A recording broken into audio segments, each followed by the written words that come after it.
fell into an illusion.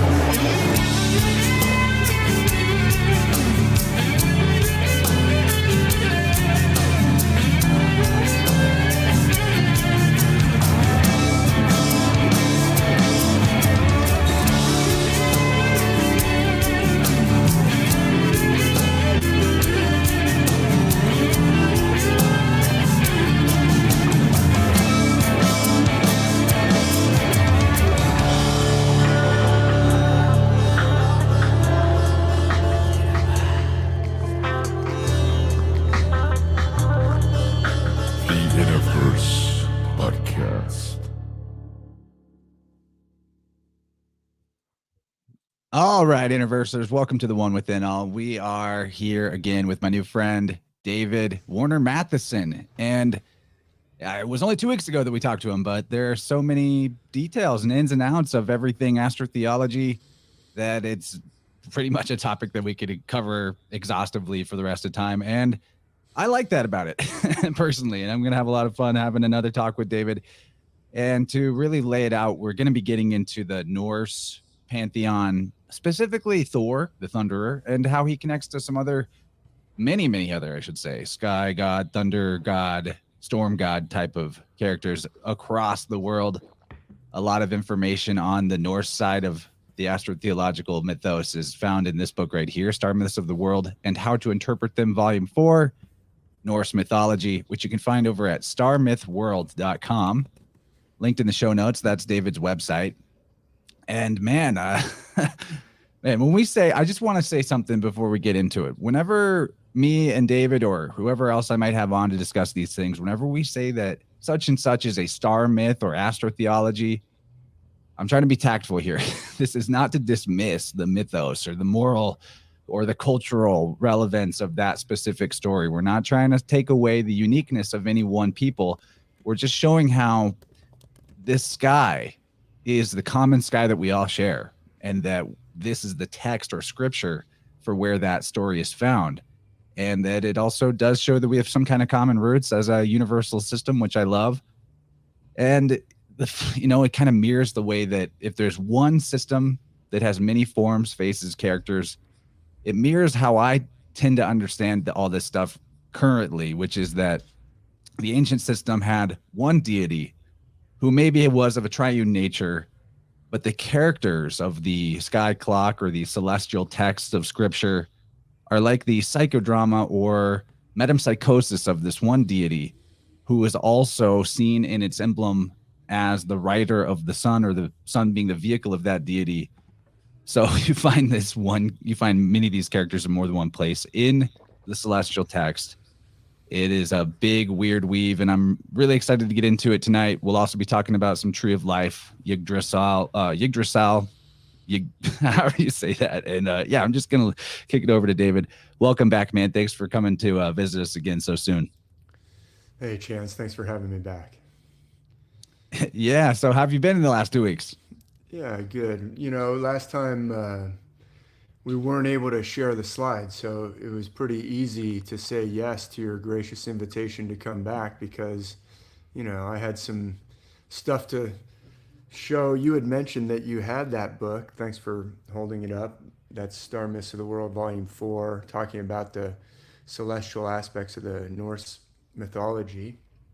And so I had prepared to talk a little bit about the Norse just as a touch point to explaining or demonstrating the evidence that the world's ancient myths from every culture share this common foundation of celestial metaphor that I've been exploring and that I talk about in my book. So so I'm looking forward to just bringing that up and talking about it. And some of the things that you were saying, let me just really briefly say it is very clear that the most ancient civilizations that we know, ancient Egypt, ancient India, ancient China, ancient Sumer, and other ancient cities and kingdoms in Mesopotamia, ancient Mesopotamia, are all using, I have found evidence, this is not something that other people necessarily argue, but it is very clear to me, and the evidence is overwhelming, that they are all using this same system. There's a book that I wrote right after the one that you showed. That one, Norse Myths, is 2018. In 2019, I published a book called Ancient Worldwide System, where it looks at the myths of India, the myths of ancient Egypt, the myths of ancient Sumer, Babylon, and shows their celestial connection. So if the most ancient civilizations we know of, and by the way, this also includes cultures around the world, Africa, the Americas, the islands of the Pacific, other parts of Asia, Europe, Scandinavia.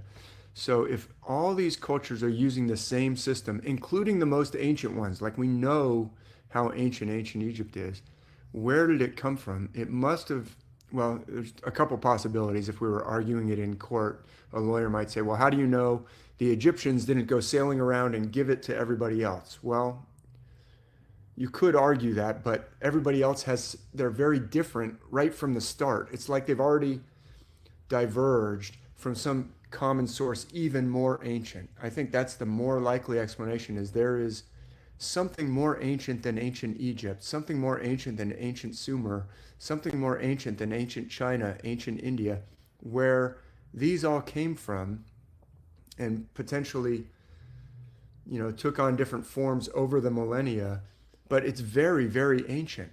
And there is now evidence, archaeological evidence, for advanced human culture predating dynastic Egypt. Very ancient and very advanced.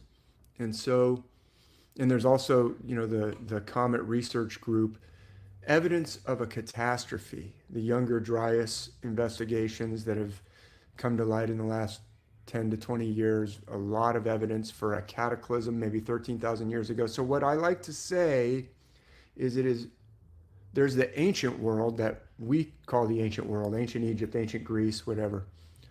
But there's something even deeper back in time. I call that deep ancient, for want of a better expression, pre-cataclysm. There appears to have been a cataclysm. We could argue about what it was, that separates the ancients from something deeper. And it's possible that the ancients didn't fully understand the inheritance in these myths, but they probably understood them better than we do today, 4,000 or 5,000 years later, after Egypt. There's been even more things that have happened in between us and ancient Greece, ancient Egypt, ancient India, to cloud the waters even more. But there's something even deeper back, and that's where I believe these came from. I don't know if that sheds any light on some of the things you were saying before about, was it all one worship of one God? Was it many gods? I believe this was some ancient system, which is a very powerful, profound explanation of our InnerVerse, what's going on inside our own, landscape of our own internal world. That's also reflecting, what's going on I was talking about these vast things, and then I hit my my fork from dinner that I was hastily devouring right before the show. Because we still have to eat, but it describes this internal landscape brilliantly, and it also describes what may be going on in the invisible realms, the divine realms, the gods that give, life to the trees and the streams and the crops and the fields, the powers of the universe that give rise to men and women, that allow birth, like the miracle of a child being born. Where does that come from?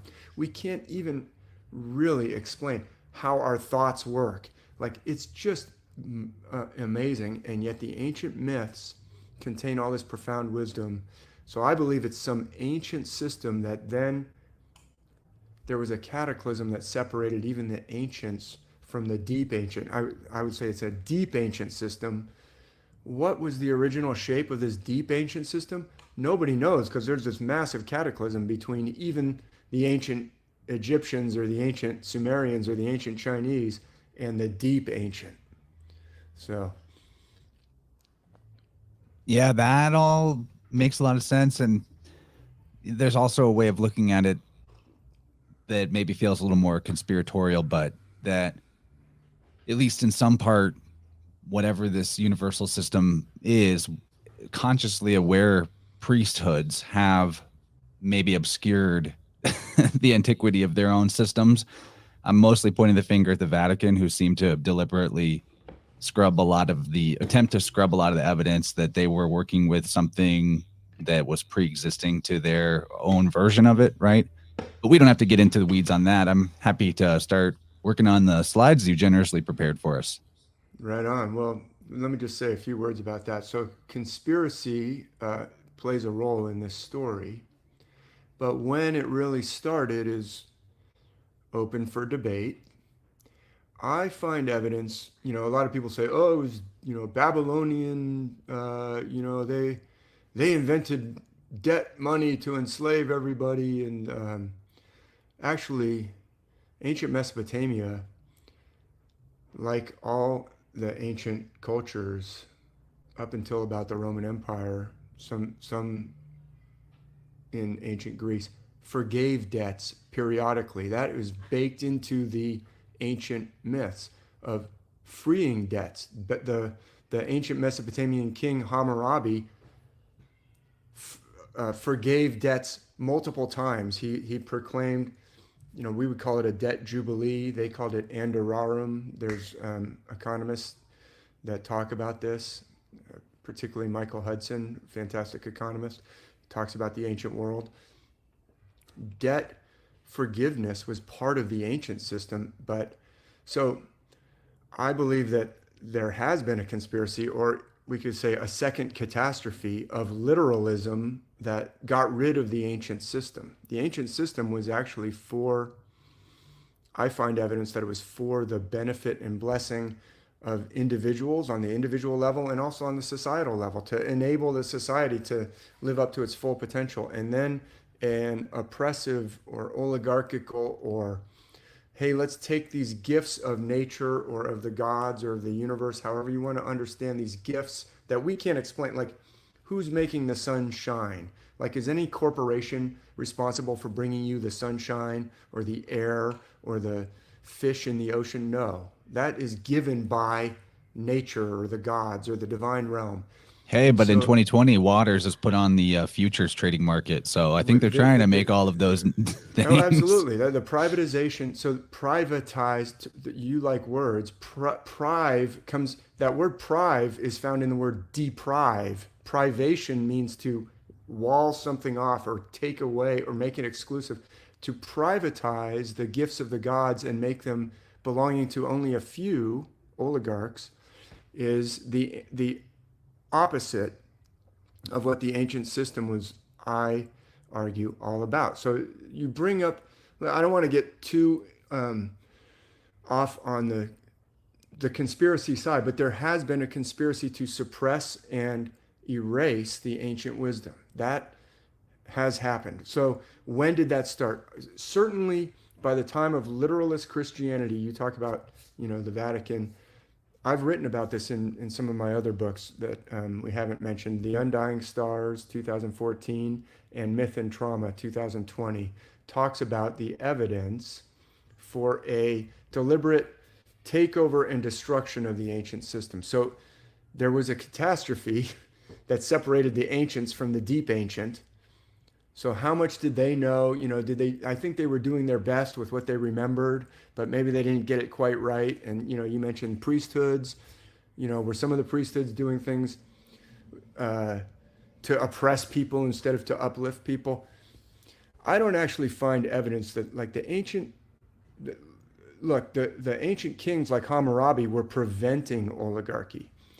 The destruction of the ancient system enabled oligarchy. Once the ancient system got destroyed, then we got feudal Europe. And the feudalism is basically oligarchy on steroids with, swords to keep everybody in place. And also with the mind control element of the church to say, oh no, you cannot overthrow those people. They are born higher than you. They are they are given that position by God, and if for you to go against it, not only will you die in this life, but you'll burn in hell forever for raising your hand against a noble who's born better than you. That's an oligarchical mind control system that came into being.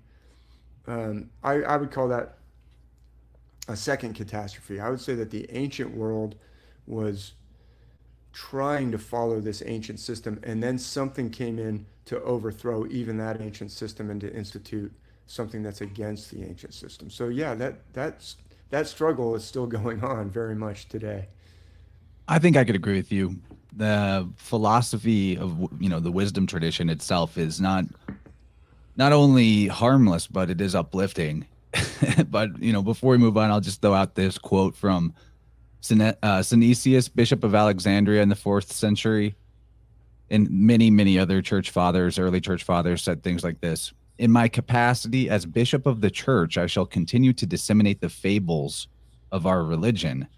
But in my private capacity, I shall remain a philosopher to the end." So, this is privatized wisdom in a way, which is the ultimate natural resource, because you could give somebody all of the physical resources in the world, but they can't take that with them. But if you communicate wisdom to them, which is why I think all of these sun, savior, solar deities were also related to the logos and to the giving of language and letters, because if you can communicate wisdom to somebody, that is the most timeless treasure that they could take on with them in their metempsychosis of their individual soul's development past life. So, the privatization of wisdom is like the first walling off of the most naturalist of all natural resources that maybe was necessary to then build the corrupt monastic system that slowly took the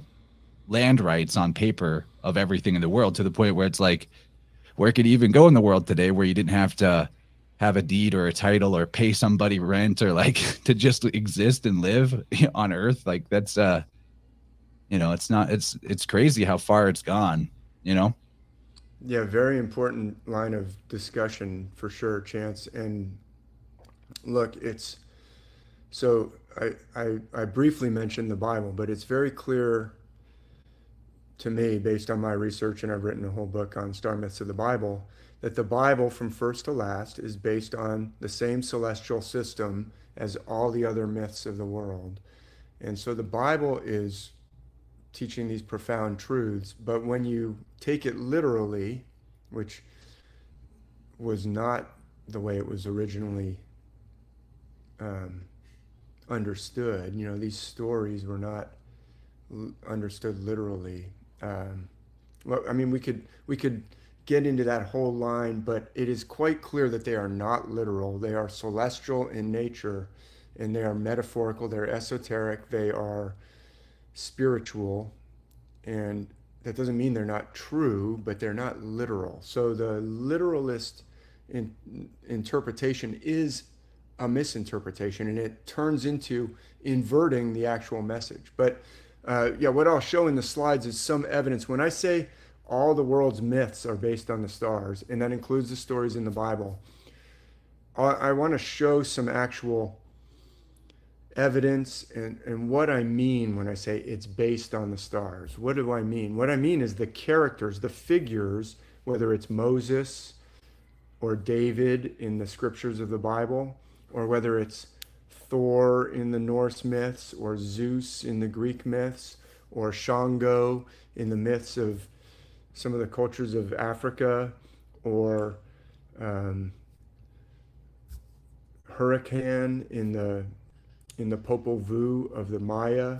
These different figures, these different gods and goddesses, or in the Bible, there's not that many gods and goddesses running around, but there are human figures like Abraham or Jesus. They are all based on this same pattern of using constellations that have specific, it's like a language, or it is a language.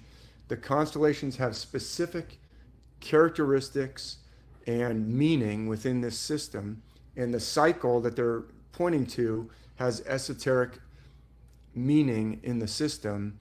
And I'll show a little bit of that.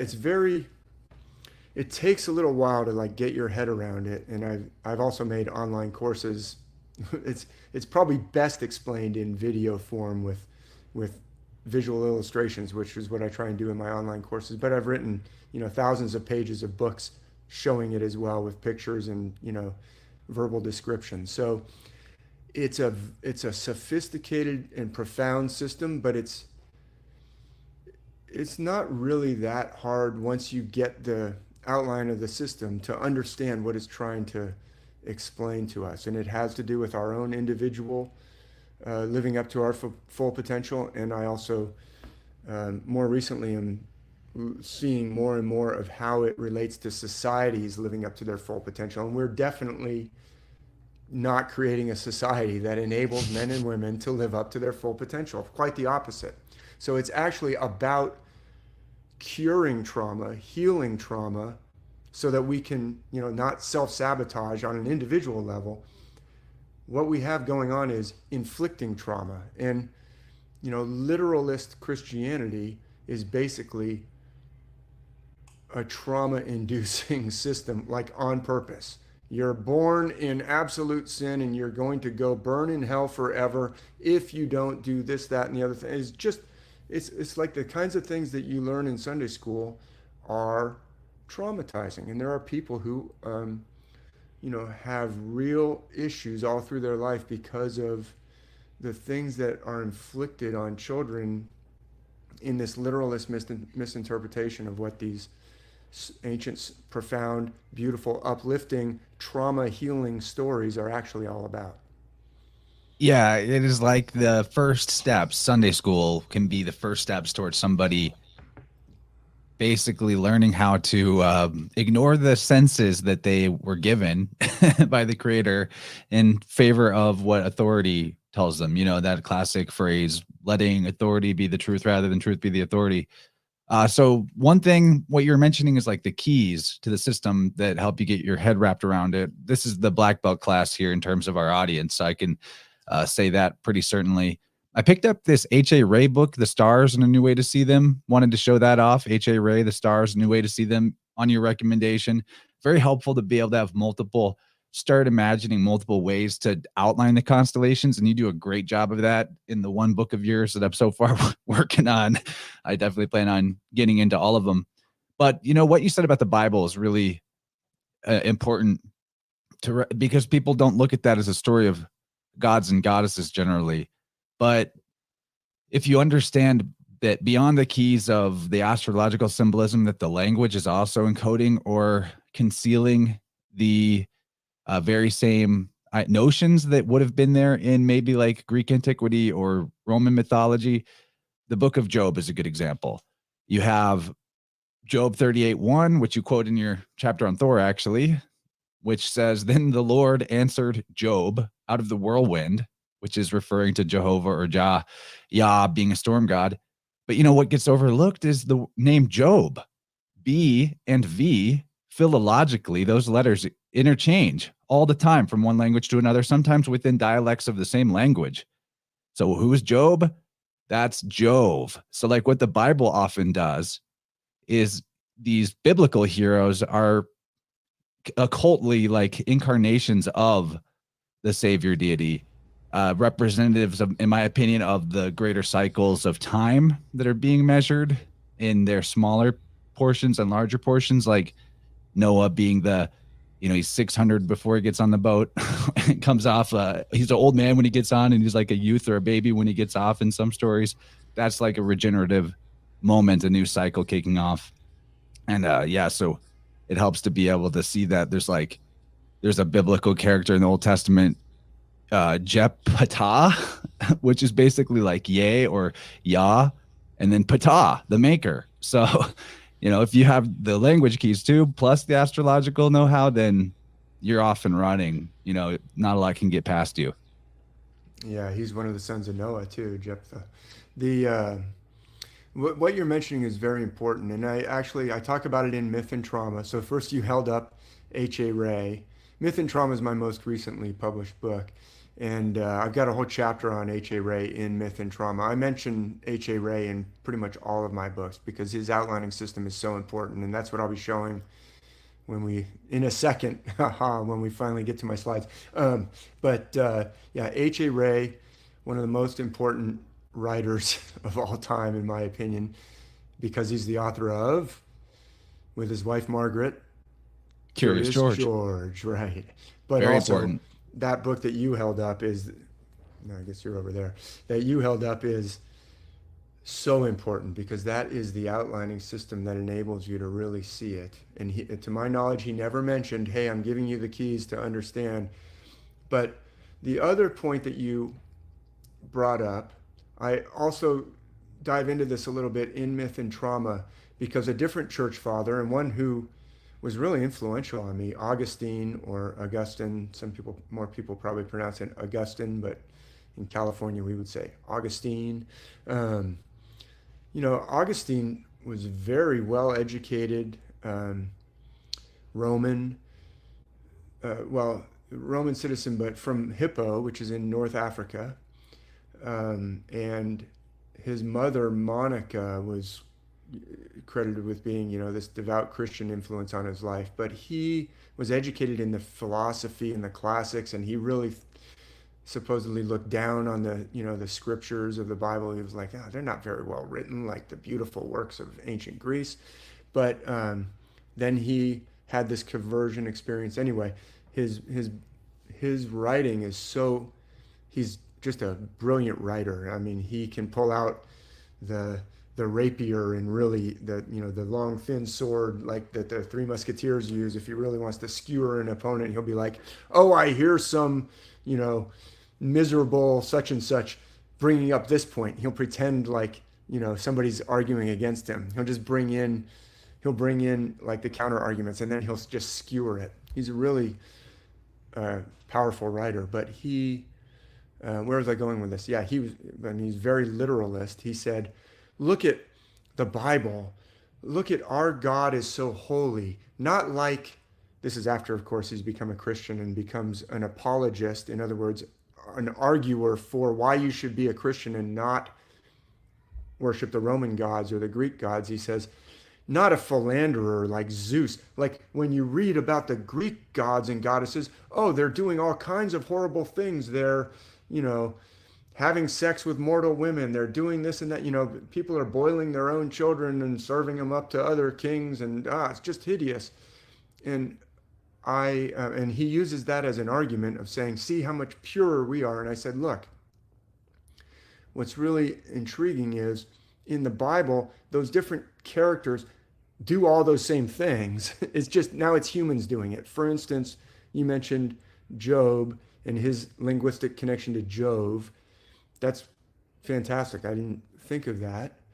I, in fact, have already forgotten that I quoted Job 38:1 at the beginning of that chapter that you mentioned. So thanks for bringing that up. But I was going to say, when you were introducing that, look at David.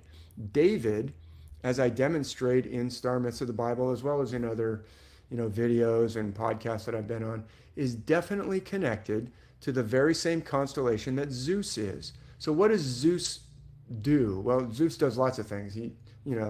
He's a thunder god, and he does, he's powerful in battle, and he battles Typhon and all these things. But he's also a big philanderer. He goes down and seduces Leda, and he transforms himself into a swan, or he seduces Danae, the mother of Perseus. And what does David do? The same thing. He sees Bathsheba from up on the roof, and he goes down and seduces Bathsheba. He is the same constellation as Zeus. Demonstrably, I can demonstrate it, and I have demonstrated it many times, also in some books, as Zeus. So in the Bible, you have David doing that, as opposed to necessarily, God doing that. But David is a man after God's own heart. He is actually the same constellation as the God of the Bible. The God of the Bible is demonstrably the same constellation as Zeus, which is why he's a whirlwind god, a thunder god, or a god who thunders, who parts the Red Sea with the breath of his nostrils. He uses wind. He appears in the wind of the day in the book of Genesis, when Adam and Eve have eaten of the fruit, the text says, in the cool of the day. That's how it's translated most of the time. But if you look in the footnotes, or if you look in the Hebrew, or look in a Hebrew lexicon, the word is in the wind of the day, probably in the afternoon, when wind kind of comes up. As a surfer, you want to usually surf in the morning, but because the winds start blowing afternoon. But in the wind of the day, when he first is looking like, Adam, where'd you go? It's in the wind. He's associated with wind. He's associated with that same constellation. And his name, Jehovah, is obviously linguistically connected to Jove and 100%. yeah. Marcus Terentius Varro, who is cited by St. Augustine, Yeah. says, Deum Eudorum esse Jovum. Jove was the god of the Jews.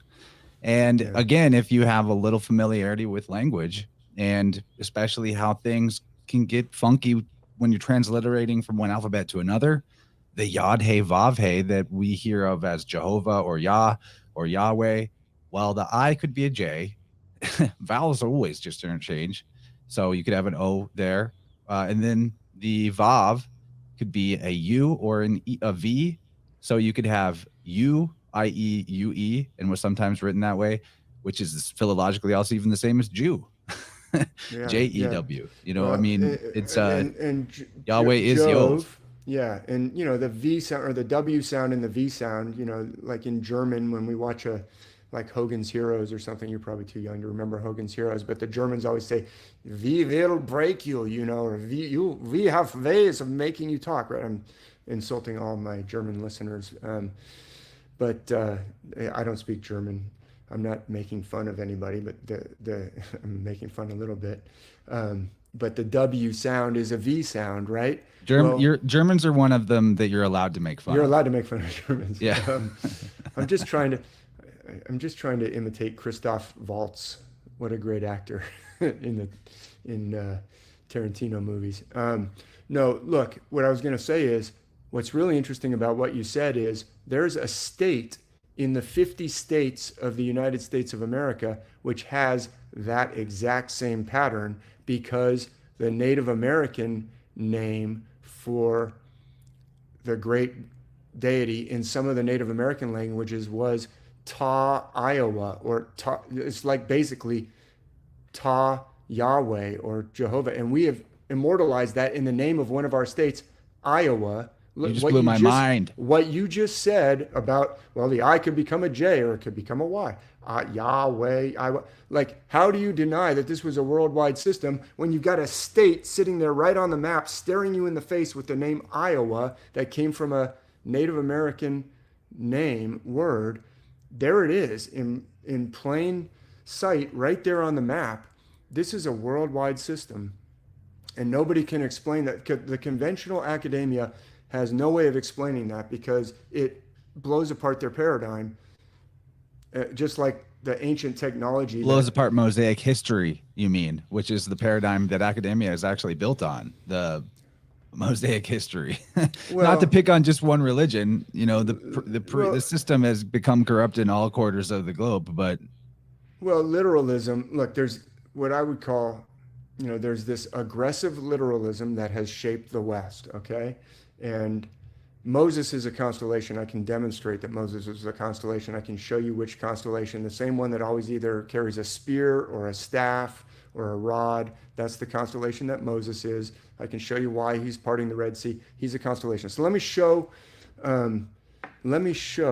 some slides to like people who are either getting interested or their eyes are glazing over. They're saying, wait a minute, what is he talking about? Constellations, Moses, I can't visualize this. Let me show some slides that will hopefully, and I'll start with some Norse myths for a change, just because when you first contacted me, you mentioned that, well, I started with volume 4. Is that okay? Yeah, of course. You want to read Norse myths? Start with Norse myths. I would actually tell people now, probably it's best to read like my most recent books and work backwards, because, like anybody else, I'm continuing to learn and evolve my understanding of what's going on. So if you want, my freshest take on everything, that would be in the online courses and also my most recent books. And as I go back, in time, my understanding, was earlier in 2014, say, than it is today in 2023. Anyhow. Yeah, that makes a lot of sense. And I just wanted to jump ahead to the Norse stuff because that's what I have the least familiarity with in terms of the actual stories of it. Read the Bible and all that, but yeah, they say bring the heat, David. They get it. They're getting it. Everybody's getting it.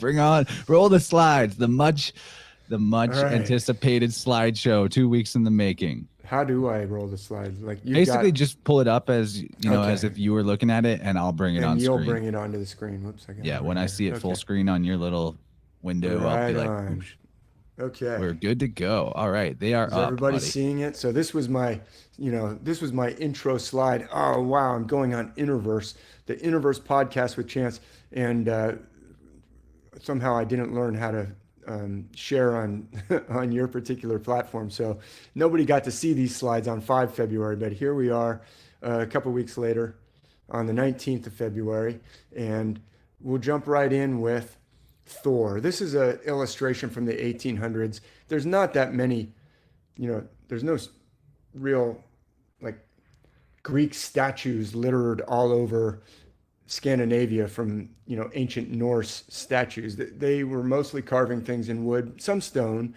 So we have some images of Thor, but this is like an 1800s representation. But I found it to be a very interesting 1800s representation of Thor because this outline, don't get all hung up of exactly how he looks. For a 500-year-old, he looks pretty good, but he doesn't look like Chris Hemsworth in the 1800s. I guess they were, they portrayed Thor this way, and this isn't made by any ancient Norse. This is made by somebody in the 1800s, but still, they've done some interesting things with this outline. It's very telling. I don't know who illustrated it, and I don't know why they put Thor in this particular posture, but I will tell you that this particular posture has specific characteristics that match up with specific constellations, actually specific aspects of a single constellation that over and over again plays a powerful celestial sky god associated with thunder, lightning, wind, hurricanes around the world. Also a god who is typically jovial, jolly, but has a quick temper. Think of Thor. He loves a feast. But if you make him mad, he just like in an instant will pull out his hammer and smash someone's head to smithereens in the Eddas, which is the surviving texts that we have of the Norse myths. Dude's insatiable. He's eating like 4 oxen at once. That's right. Yeah, there's one particular myth where he's he's just partying down. He's like, well, give me I'll take 4 of those fully dressed oxen, all the steaks on a cow times 4. Anyway, but let's look at this outline. I just want to call your attention to the fact that he's brandishing a powerful weapon overhead. I'm going to line this up with a constellation in a minute, and then I'm going to show you artwork from ancient Greece and around the world, really. Brandishing a powerful weapon overhead with one hand, while the other hand reaches out forward like this. Okay? Not that unusual, but we'll see this over and over. It's a very distinctive posture. He's got this knee bent in kind of a lunge position. Sometimes it's an even deeper lunge. This artist, whoever he or she was in the 1800s, doesn't have the deepest lunge. Often that back leg the knee is almost touching the ground, but the rear leg is extended out, often with the knee deeply bent like a real lunge, like you're in the gym doing lunges, and the heel will be raised. You see how the heel is raised off the surface that he's standing on there. And so these characteristics I'm going to show you in a bit in the stars.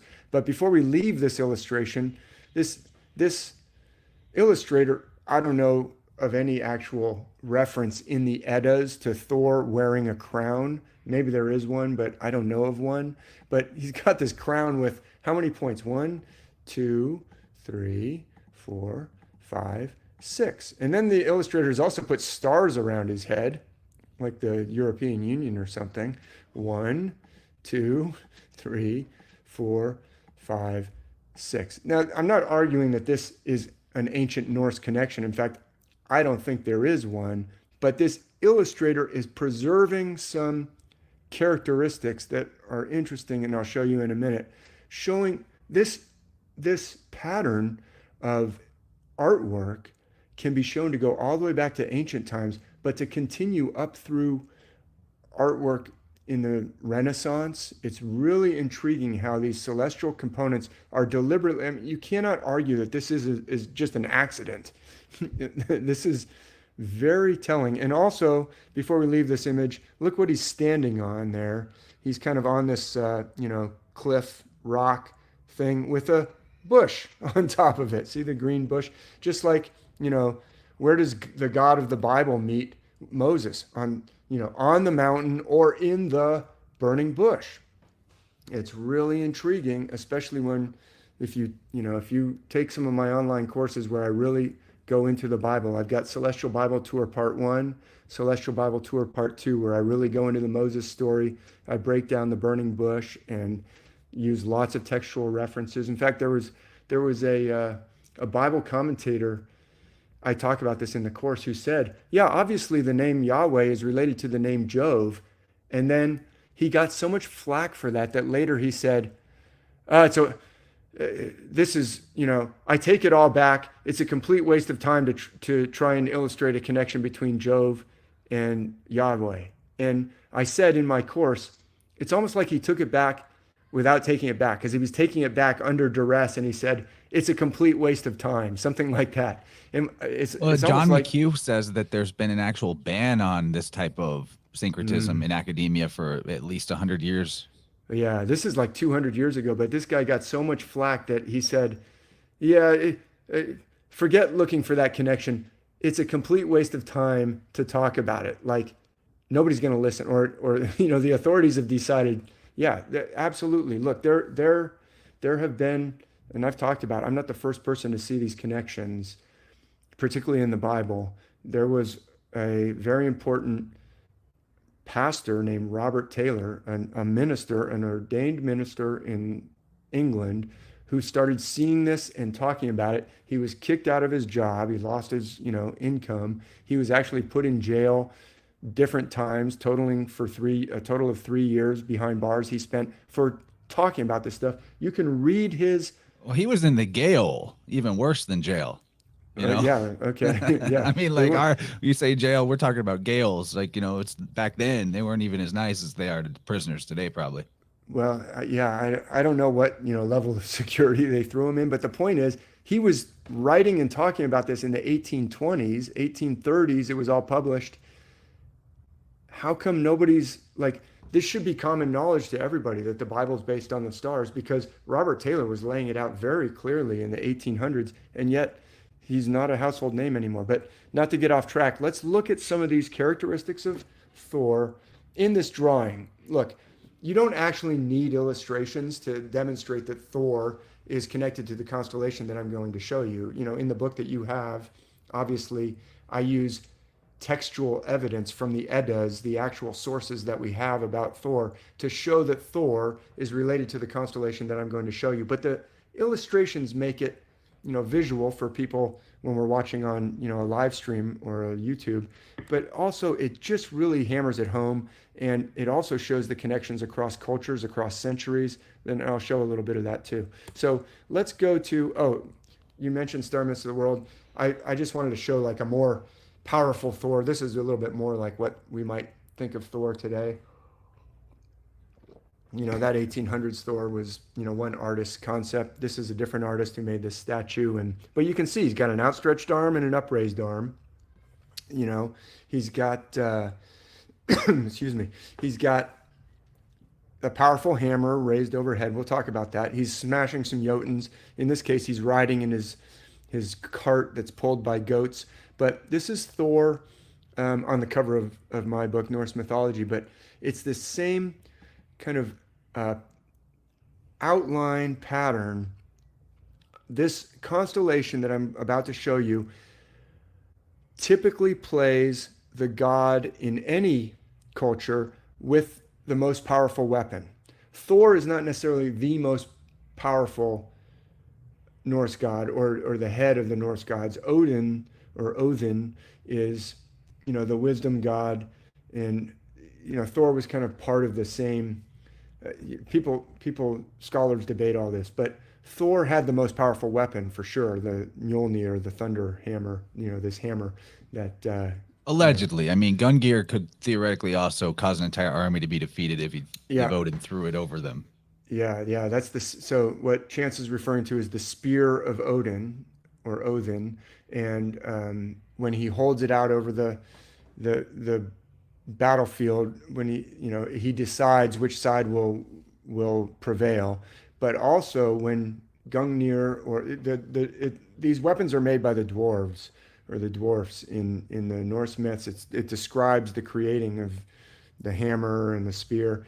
It says about Odin's spear that it always continues to penetrate to its target. So it's like nothing can stop it. No matter what you put in its way, whether shield or helmet or armor, it will not stop Gungnir from, going all the way to whatever Odin wants to spear with this mighty spear. But as you can imagine, he's a different constellation. There's a different constellation that wields a spear throughout the world, or a rod, or a staff. And then there's the constellation that wields typically the most powerful heavenly weapon. It could be a hammer. It could be an axe. Like I mentioned, Shango of the Yoruba people of Western Africa. He's a thunder god. He has a big beard, just like Thor, just like Zeus, just like Jove, just like the god of the Bible is often depicted. Anyway, this is the constellation Hercules. Let me restrain my tangent wandering that I sometimes tend to do. Let me show this constellation. Why did I show Thor first? Because there's what I just showed you on the other slide. Look at the characteristics that we pointed out. Powerful weapon overhead. And look, this is the outline of Hercules as outlined by H.A. Ray. Don't use Wikipedia because it's horrendous. Don't use, lots of different outlines of Hercules. It's almost like they're trying to lead you astray so you don't see this outline. But this is how H.A. Ray says, those jumbly lines that they try and show you. First of all, you go out into the night sky and you're like, well, how do I find those jumbly lines? Like I could probably find that almost between any stars. It's such a ridiculous jumble, and it doesn't resemble what it's supposed to be. This is the constellation we call Hercules. Does that mean it only plays the character Hercules? No. It plays lots of characters throughout the myths around the world, but it does play Hercules, who is a son of Zeus. This is the It might have even been better if they just called it the Mighty One or something more, right, rather than naming it a certain guy, because there's literally possibly dozens or hundreds of mythological characters that could be right, Hercules. Right, but this is the name that's come down to us. There's a few constellations where there's a hero or a beautiful Andromeda is associated, Andromeda in the myth of Perseus is associated with Andromeda, the constellation. In Perseus, in the myth of Perseus, we have a constellation Perseus, and guess what? That is the constellation that plays Perseus throughout most of the story. Perseus actually pops up as a different constellation in some other parts of the story. But anyway, Hercules, so you're right. It is a little confusing, but it's a little bit of remaining evidence that yes, these figures are based on the stars. And now I'm imagining, Augustine likes to hear his opponents bringing up an argument. Now I hear some professor of, ancient Greece saying, oh, but wait, they named the constellations after the figure. It says at the end of Hercules' life, or Heracles, the gods hung him up in the stars. So that's why they found a constellation and said, oh no, this is Hercules. Nope. You got it backwards, professors. The stars, this outline, the concept of a figure who wields a powerful weapon and has a full beard and is jolly and likes to eat like Hercules or Heracles, but has a temper and sometimes, slays his whole family in a fit of rage. And that's why he has to do the 10 or later 12 labors of Hercules. It's like the same pattern over and over, and it's associated with this constellation. This constellation has those characteristics around the world. How? Nobody knows. I believe it's because of an ancient worldwide system that was interrupted by a cataclysm and then was preserved around the world. But anyway, again, I've gone off on a tangent. What I'm trying to show is that the constellation here has a brandishing weapon, one arm overhead. It could be a sword, it could be a club. I'll show you how it could be a hammer. Doesn't look much like a hammer, but I'm going to show you that it is. And then what's his other arm doing? Reaching out forward, outstretched arm. Because in the constellation, his outstretched arm, like the way the stars are drawn, the other arm is outstretched. And then he's in, the stars themselves are in this, when you outline it, this figure in the sky is in this deep lunge with one knee bent and then the other leg extended out, some deep knee also. It's like a lunging posture with the heel raised, exactly like this artist, whoever they were, has depicted Thor. And even this artist has thrown in the crown. We'll get into that in a second, because right next to Hercules is a crown. But I forgot. The first thing I'm going to do is show you how this could also be the hammer, or like Shango of the cultures of Africa has an axe. I didn't show a picture of Shango, but I can show you pictures of Shango wood carvings from Africa where he's standing there and he has an axe, or there's two axes kind of in the ground in front of him. He has a big beard. He's a fire and thunder god. And so this axe, or an axe or a hammer in the stars is going to look pretty much the same. I'm going to show it to you. So David, I'm going to pause you for just 1 second and point out, you're talking about Sango. Yeah. The Etruscans, or actually it's really the Umbri or the Umbri. Once we get names of places like Umbria, these are the Italians prior to the Etruscans. So between the Etruscans and the Romans, but they had a national god called Sancus or Sangus, which is basically, the Greeks made this guy the same. They considered Sangus to be the same as Hercules. That's why I bring him up. Wow, it's the same guy. Very nice connection, Chance. And it shows you how C and G interchange between languages. So Sancus, Sank, like we that's get. Right. A K is even just in the names of some G. people, like Sanka Theochan, or can't say his name. The supposedly the Phoenician author who is often, Sanchaniathon, I think. S-A-N-C though. If you see that root Sank, we're talking about the C the same guy. Yeah. So you're absolutely right, and you're right. You're bringing in black belt level stuff when you you easily like flow right into linguistics and philology. But so for listeners who might not have taken a linguistics class, if you think about a G, I never did either. I actually did get. I had a linguistics when I was studying Beowulf, actually in a master's program. I had a professor who was a linguistics, and he was from England. But a G, it's helpful for learning Old English.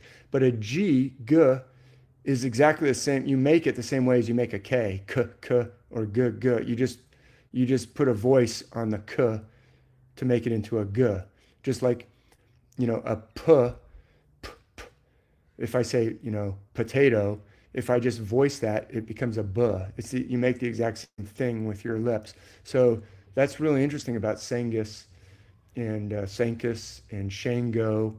I did not know that, and I did not know that the Etruscans or Umbrians or Greeks thought of him as the same as Hercules. But you bring up but that actually opens the door to another really important point: is ancient authors would go, or would be talking like Tacitus in the Germania would say things like, oh, well, they have a god that corresponds to Hercules. See, the ancients knew these correspondences, and they didn't have any problem with it. They say, oh yeah, well, the Germans worship mostly Mars and Hercules. And you're like, what are you talking about, Tacitus? The German tribes don't worship Mars or Hercules. Those are Roman figures. But what he's doing, he's saying, well, their god that corresponds to Thor or Tor, or their god who corresponds to Mars, Tyr or Tu, we understand that they're talking about our, It's the same as our, like Herodotus does this too with ancient Egypt. He'll say, well, Zeus, their god Ammon is the same as our god Zeus, or their god Osiris is the same as our god Dionysus. The ancients understood these parallels between, and we have it in ancient writings that they understood, and they had no problem with, oh yeah, it's the same. We're talking about the same characteristics here. Anyway, let me show. That was fascinating about the Shango Sankis connection. Yeah, I'll just throw out one more. Okay, don't you want to see the hammer? We're about to drop the hammer, but Thor, or as you correctly mentioned, Tor or Tar, are other ways of pronouncing this name. Makes me wonder if we're talking about like a Age of Taurus figure potentially, processionally speaking. Even Tyr, the god of war of the Norse, could be just like an alternate of Thor that then got brought into the myth as his own character as later people started to compile it. So that phonetic though of Tor or Thor is everywhere. Again, with Hathor, which is a female, which is why, or Terra, the British and the Gauls of the ancient British island culture had Taram, the thunder, or Toram, called the thunderer, which matches almost exactly with the Phoenician word for thunder, Taram. So it goes all over, because when you're talking about Phoenician versus ancient British, these are very different geographical regions, right? But something is connecting them. So I mentioned some of the female names with that phonetic of Tar or Tor is because maybe we can get into this in hour two, but like, are there any hints of a sometimes female or a mother Thor, the bearded lady, if you will? Because I happen to know that there are, but we'll talk about that. So all the constellations can play male figures or female figures, and you might think, well, even Hercules, like look at that big square head. See, why do Hercules figures have a full beard often? Because the constellation itself has a big square, very distinctive square-shaped head, or as H.A. Ray calls that part of the constellation, the keystone. You can see how it's shaped like the keystone in an arch, but it suggests a full beard. And often those figures will wear something on their head to make it even more square, like Hercules wears that lion kind of skin over his head in addition to sporting a full beard, as does Thor, as does Zeus sport a full beard. But yes, Hercules does play, as do all the other constellations, they play both male figures and female figures. In fact, there is a line, I believe it's in the Prose Edda, or sometimes called the Younger Edda, or Snorri's Edda, that talks about Thor as the son of the earth goddess Terra. Or I'm pretty sure Snorri is where we find that. We only really have the Elder Edda or the Poetic Edda and the Prose Edda. And the Prose Edda was like known or discovered or recovered first. But not to get too pedantic and into the weeds. I love those weeds though, because the weeds are Thor important. being the son of the earth is like, okay, we're talking about Adam. It is. Anyway, it is very interesting. I tend to not think Adam is associated with Hercules, but Adam definitely comes out of the from the clay, from the dust thou art, unto dust thou shalt return, and that whole story is celestial. I've shown that multiple times. I've made videos about it. All the constellations basically come up from the dust. They rise in the east, just like the sun does, and return to the dust when they set in the west. They get cast out of the paradise, the garden of the heavens. But not to wander too far afield from this, you are correct in saying that the Hercules figure can play a female. One that I have shown many times is the Gorgons or the Gorgons, the Medusa, the sisters of Medusa, or the companions of Medusa when she's on the island in exile, with the serpents, flaring around their head.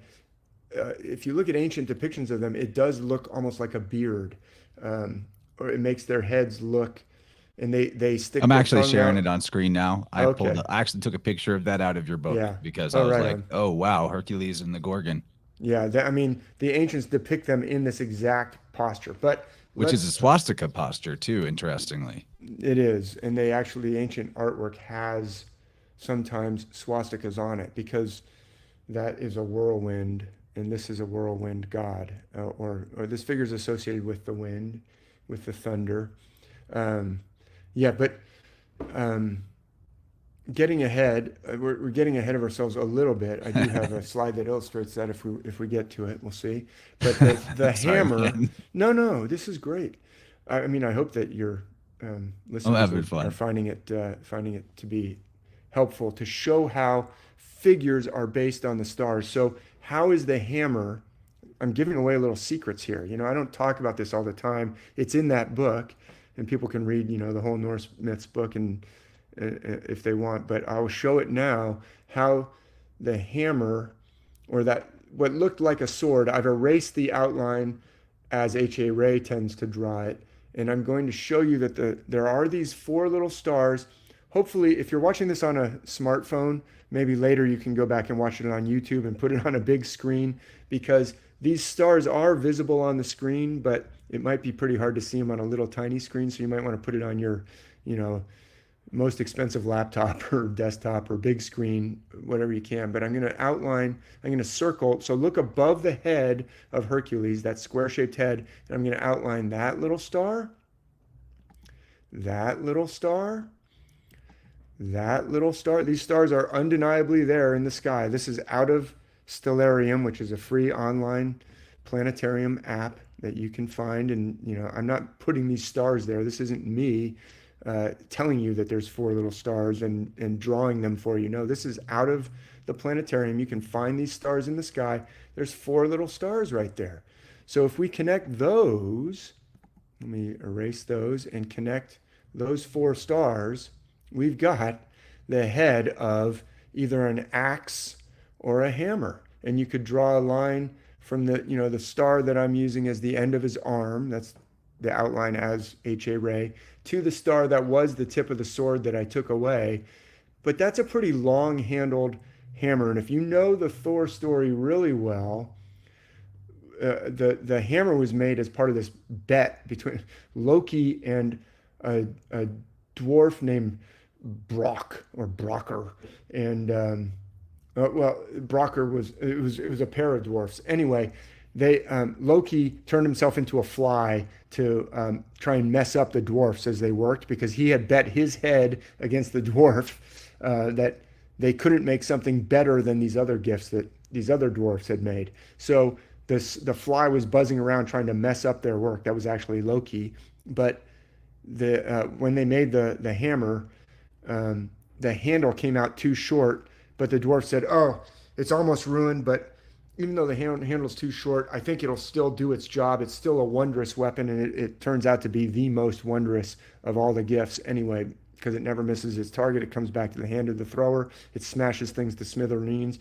No matter what it hits, no matter how hard the thing that it hits, even Jotuns who have heads that are so hard, it never smashes. The hammer will never break. Only the Jotun's head will break, but it has a shortened handle. So there's one other little star. I don't know, for sure which stars they were using to come up with Thor's hammer having a shortened handle, but I suspect this one right here becomes the handle of the hammer. So you could draw his arm this way, take away that other one, and now if you use that star that I circled there in yellow, it's a short-handled hammer. Let me draw it in there. So there's your Thor's hammer. I mean, look at, so Shango, I don't know if the, myth from the African thunder god Shango, who has an axe, I don't know if his axe has a short handle in any of the myths. I don't think so. So maybe, you could draw the handle in a couple of different ways, but the fact is this figure could be wielding a sword, could be wielding a club like Hercules or Heracles, could be wielding a hammer like Thor, could be wielding an axe like Shango, could be wielding a thunderbolt like other deities such as Zeus. And I'll show Zeus in a minute. Isn't it an axe with chalk in a... Yeah, Chalk has an axe. That's right. Chalk is a rain god of the Maya, and I have shown In fact, I think I have it later in this slideshow. He's depicted in this exact posture, like it lines up with the stars of Hercules that we're showing here, like in an 8th century cup that you can find in the museum of, which museum is it in? It's in the Met in New York City. I still haven't gone to actually physically see that one. I really want to.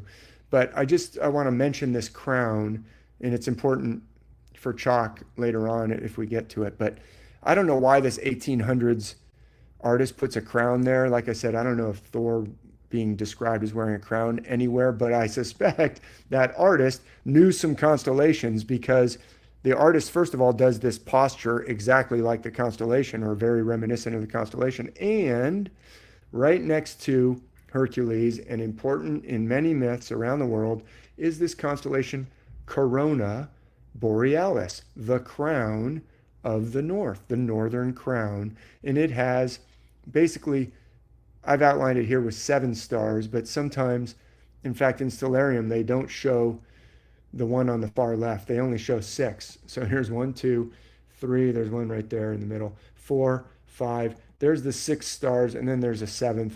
In the Bible, there's God reaches out for seven candles in the candelabra in Revelation.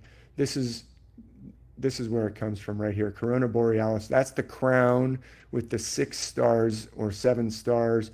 Different myths use different numbers. Like the Hydra has 9 heads.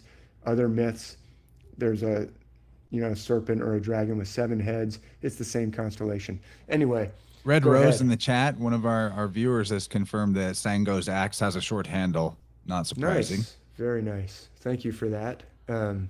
Yeah, I'd be interested in the reference, like, where are you finding that? Like, I'm not calling it into question. I'm saying, hey, I'd be interested in a lot of these myths that were handed down and not written down until, let's say, the 1800s, like a lot of the Native American myths that were first written down in the 1600s, 1700s. I've done some work with the Mohawk Nation with their creation myth, and we use some of the early, we want to try and find like the earliest time that it was written down and try and go, to the earliest sources that we can. So it's interesting if Shango has a short-handled axe, like which myth does that come out in, and where do we find it written down, or where's the evidence that we can point to? Because all that evidence is helpful to proving, look, this is a worldwide system. It is, the sad thing is that, and I put some disclaimers in my Norse myths book. Look, I'm half Norwegian. My grandfather came from Norway.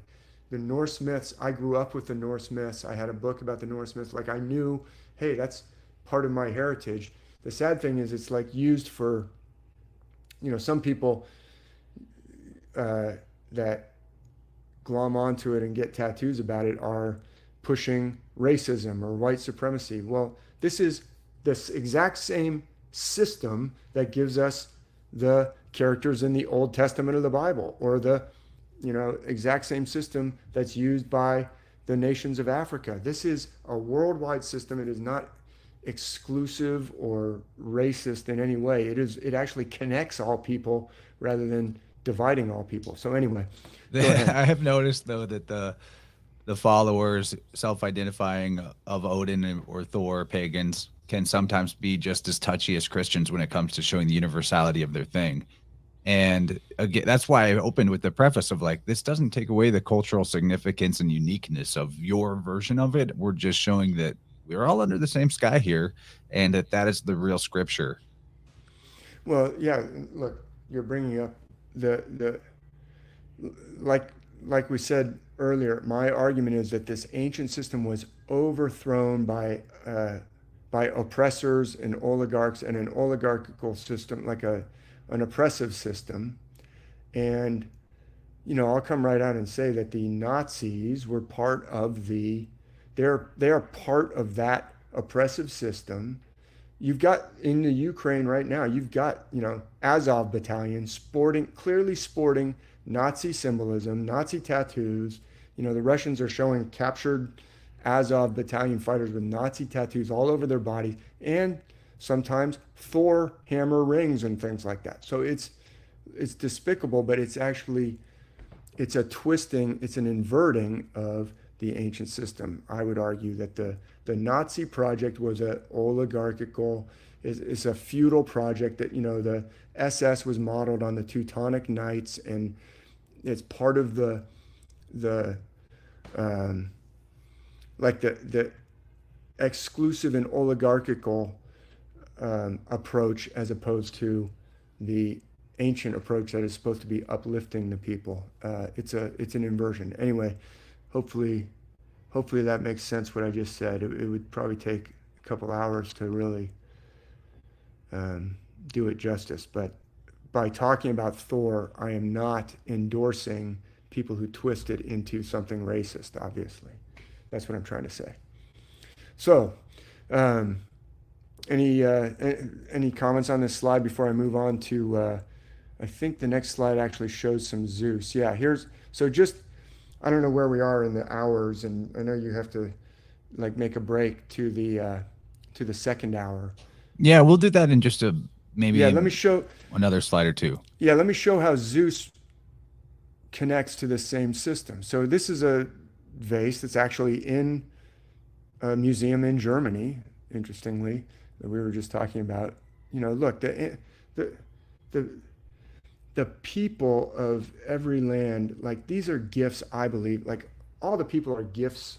Every baby who's born into any country is a gift of the gods, or a gift from God, or a gift from, the divine realm. However you want to think about it, is a miracle. Every baby is a miracle. The people of the land, these myths are for the benefit and blessing of the people, and all the other gifts of heaven, the resources of a nation, the woods, or the oil under the ground, or the gold under the ground. They're all given by nature or the gods, and the most precious resource is the people. So I'm not against the people of any culture. The people have been terribly abused by the oligarchical twisters of this system. So anyway, that's all I'll say about that for right now. This is a vase an ancient Greek vessel, piece of pottery with some artwork on it. It's been kind of flaked off, so there it is. It's in Munich. München, I think. I don't know how you say it in German, but we say Munich. But it's been flaked off, but I'm going to just fill in. Zeus is wearing this shawl kind of over his shoulders, but he's got a deep knee bend. You can hopefully see it there. This is how it probably used to look. And that's not just me, because I'm going to show you an illustration that wasn't done by me that you can find on Wikipedia in the public domain, drawing this out, and Zeus is in that posture. But we know it's Zeus.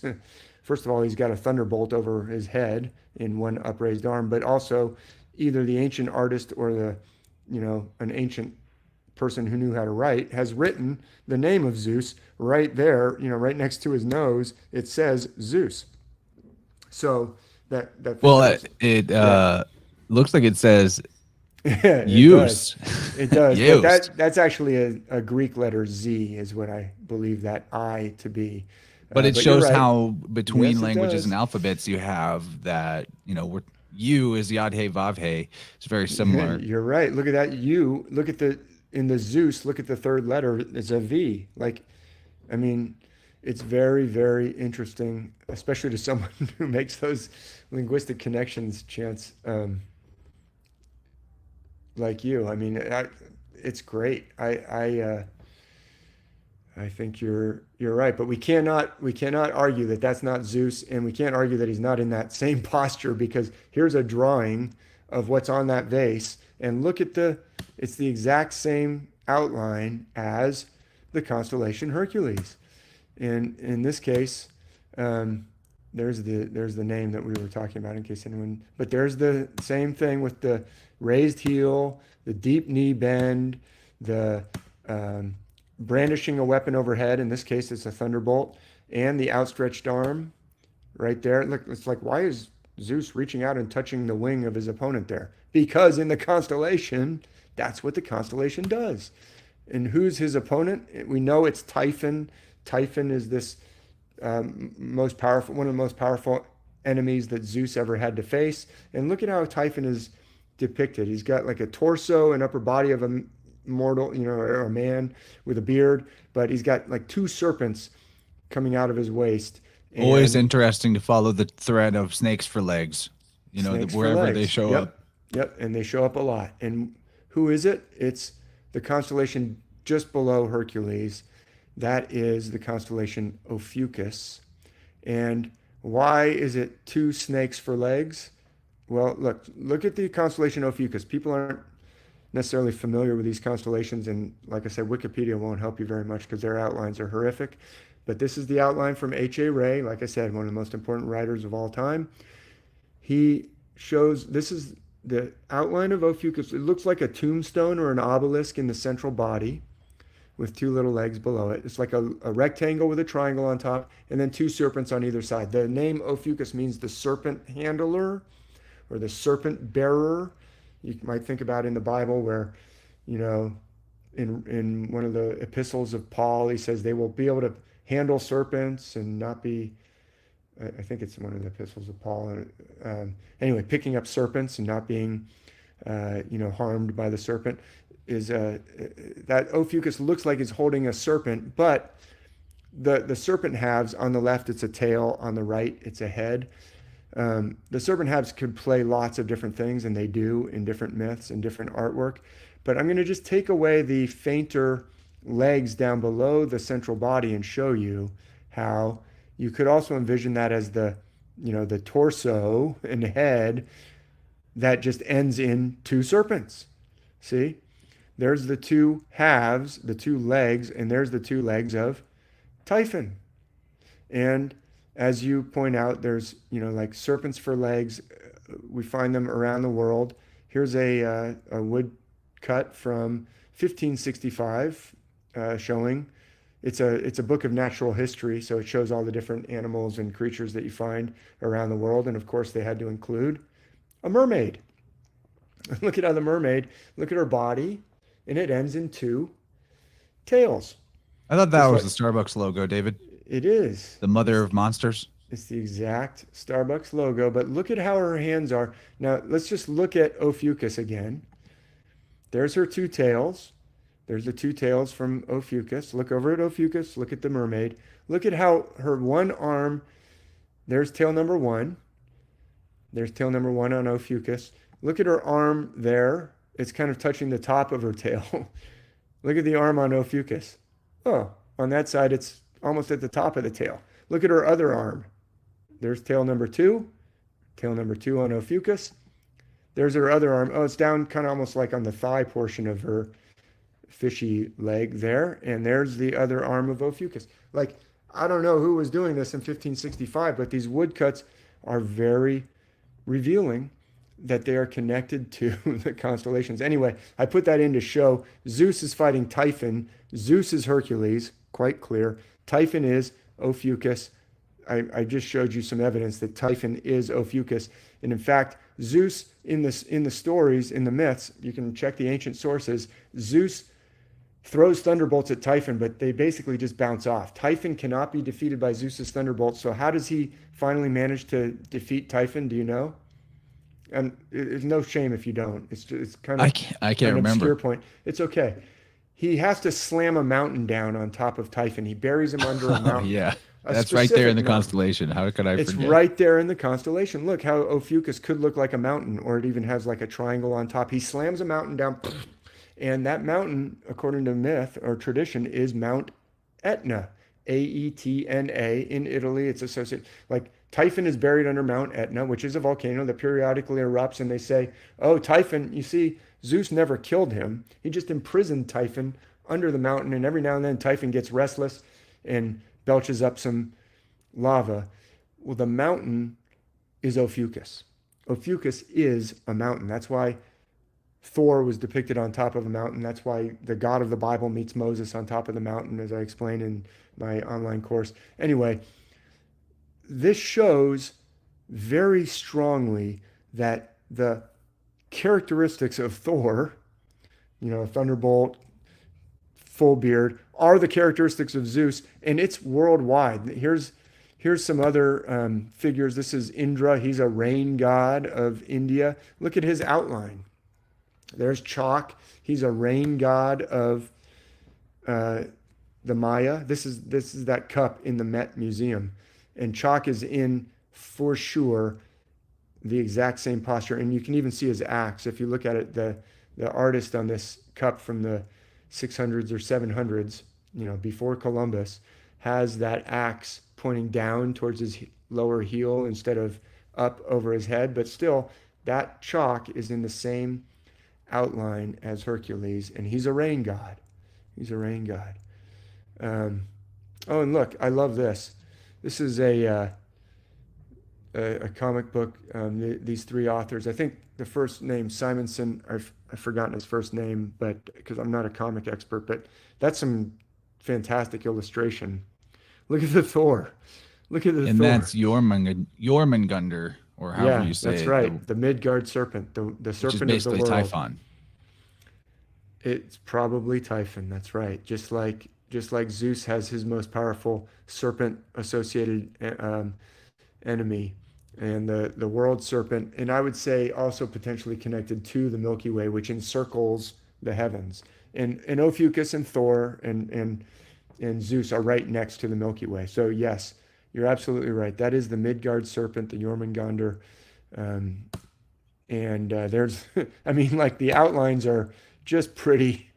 I mean, I love this comic book illustration there, and I used it in an Instagram post I just did. But this is an Icelandic manuscript showing Thor. Look, they've got almost the same posture, not quite as dramatic, but he's got an outstretched arm. He's got a hammer. It looks more like a pickaxe or something. Maybe he's going to go ice climbing there. But he's got, the legs are sort of in that posture, you could argue. And there's kind of a Midgard serpent looking like a ribbon or something coming off of his shoulder. I don't know what this, but it says at the very first line, if you look at on the left, it says Asa Thor. That the Asa he's one of the Asgards, the Aesir gods, the Aesir gods, and the Thor. That letter is called a thorn in Old English. It's the th letter, but actually in Norwegian or Scandinavian, they typically pronounce the th not like th as much as like t. Like my name Mathisen, which is Norwegian. If I meet someone from Norway, I say, hi, my name's David Mathisen. They say, oh, Mathisen, you mean Mathisen. That's how we say your name, Mathisen. Demonstrating the interchangeability of phonetically T, TH, D. Yeah, for sure. And that process, like linguistic historians show that process taking place in English, like how Scottish still retains more of the old English pronunciation. They still roll their R's. They still say things like garage, and I think some thick Scottish accents, like they say kirk instead of church. The kirk, the k sound hasn't turned into a ch like it did down south. What's interesting too is in the Druidical system, you brought up Asa Thor, Isir Thor. Yeah. Isir is a name for God to the Etruscans all the way over in Italy. In the Druidical system, in their order of gods with their goddesses, the top G is Isir or Aesir. And according to Godfrey Higgins in his early 1800s book on the Celtic Druids, that this god Isir is also connected to the word log, like Logh, which actually means like similar to that which kindles a fire. So we have the word log. Yeah. But also There's that's basically the Greek logos. Yeah, and there's also a god named Lugh or in exactly Irish and Celtic. Yeah, that's right. Yeah, this is this is an ancient worldwide system, and the characteristics hold around the world. Do you have us up, or do you have the slideshow up? Because we're still looking at that really funky Yeah, Icelandic funky Thor, I who think looks this more is like a craftsman than a warrior, which I think is an important point, that hammer is also like Vulcan's hammer, the maker, because this is primordial chaos in the vortex that is this Hercules constellation, whence all things come. Very true. Yeah, you're making like beyond PhD level connections chance, but I totally agree. I wanted to show before we leave the first hour, but I think, what do I roll into? Let's just roll through it. There was a Okay. extremely generous super chat from Peter. So thank you, Peter. You just bought Thanks, Peter. everybody. Peter Shell just bought everybody the second hour on YouTube, and we'll just keep rolling through it. Wow, Peter, thank you. I know Peter. I've met Peter. Peter's fantastic, and I really appreciate that. Okay, Very generous. Well, yeah, Peter has come to some of the events. I've got one coming up in exactly 2 months from tomorrow, actually. But let me, I did want to, so thank you, Peter. That is, and I think Peter's going to be at that one in Utah, but there's still slots available, and I've got a little blurb that shows the details of that, but I wasn't sure if that came next or this slide. So this slide, this is a very interesting story that was written down later in the 1200s by an Icelandic monk, in fact, nominally at least Christian. But it's a story, it's about Olaf Tryggvason, or Olaf Tryggvason, who's credited with Christianizing Norway. He was a Norwegian king. And this story is told how Olaf defeated this a king who worshipped the old gods, whose name was Rod the Strong. R-A-U-D was his name, Rod, this king, Rod. And that king was basically tortured to death by Olaf. Olaf was like, you want to get baptized? You want to get tortured? And the king was like, torture. And so they shoved a snake down his throat and then stuck a hot iron down his throat. And that was the end of Rod the Strong, which is interesting. The name Rodna is a goddess who's married to Thor in Finnish mythology. We may have a chance to talk about her later, but is that where we get the idea of a hot rod? No, man. That's a bad linguistic pun, Chance. Oh, I'm sorry. Boo. That's great, man. You're like I said earlier before we started recording, you are a connection machine. You are seeing connections that are really fantastic, and I appreciate it. It gets dangerous. You turn half schizophrenic. I appreciate your bad puns. But this is a painting of Vikings in their Viking ship. But in this story of Olaf, King Olaf, who's going around Christianizing the Norway in around 1000, the year 1000, Christianity kind of got up to Scandinavia last out of Europe, and then it got to Iceland even laster. Like Iceland was pretty much connected with Norway, or it was mostly people from what's today Norway that settled in Iceland, we believe. But Iceland was way out there, so the Christians got there last, and that's where the Eddas were preserved. And that's where this story was written down about Olaf, who had lived a couple hundred years before. So this is kind of like, the story has, all of this mythical kind of embellishment on it, but it's a very revealing story, I believe, because it shows this tension that we were actually talking about between the old ways. The old gods were actually protectors of the people against tyranny. I argue that this tyrannical system is a twisting and a rejection of the ancient system that was handed down to humanity in the old myths. So this story, Buddy Balderson just commented, you're supposed to spit on the ground when you say Olaf's name. He's a card-carrying heathen himself. Okay, well, I can't do that indoors, Ben. Sorry. We don't live in dirt floor huts like you. Well, it's actually interesting because, Olaf, this monk is purportedly celebrating, and he's kind of painting all this in a positive light. Oh, Olaf went and it's the monk's name is Ottar, not Olaf. Olaf is this Christianizing king. So you're right. But this text from like 200 years after Olaf died is purportedly by a Christian, painting all this in a good light. But this little incident that I'm going to describe actually shows that the people who remembered, they realized something good had been lost. And this story doesn't actually paint Olaf in the best light, even though supposedly, like, this whole manuscript is celebrating what Olaf did. Oh, he tortured the heathens and made them give up their, worship of those false idols and blah blah blah. Like the text itself seems pro-Christian and anti-Norse gods, but this little incident that I'm going to show is almost like the author is saying, let me just slip this in here and see if anybody notices, because maybe this author,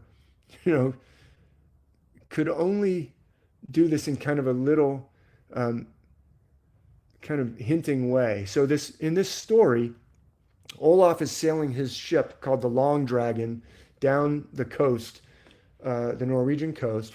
It says, from north to south he was sailing, and as he was sailing along, and he built this ship, the Long Dragon, based on, there's a long serpent, based on, and we already talked about Long and Lung and the last time dragon boats. Yeah, the dragon boat. It was patterned on Rod's ship. Rod the Strong had a dragon ship or a serpent ship, and Olaf's was the Long Serpent because it had I think 34 sets of rowers. It was really fast. It was you had to have a lot of space for that many sets of rowers. I think it was 34, but anyway, he's going down the coast and he's very proud of his ship. And as they're going along the coast, they see up on a cliff, just like we saw, Thor up on a cliff in that illustration. He sees a man, a red bearded, youthful looking, strong looking guy who's waving to him hey, can I catch a ride?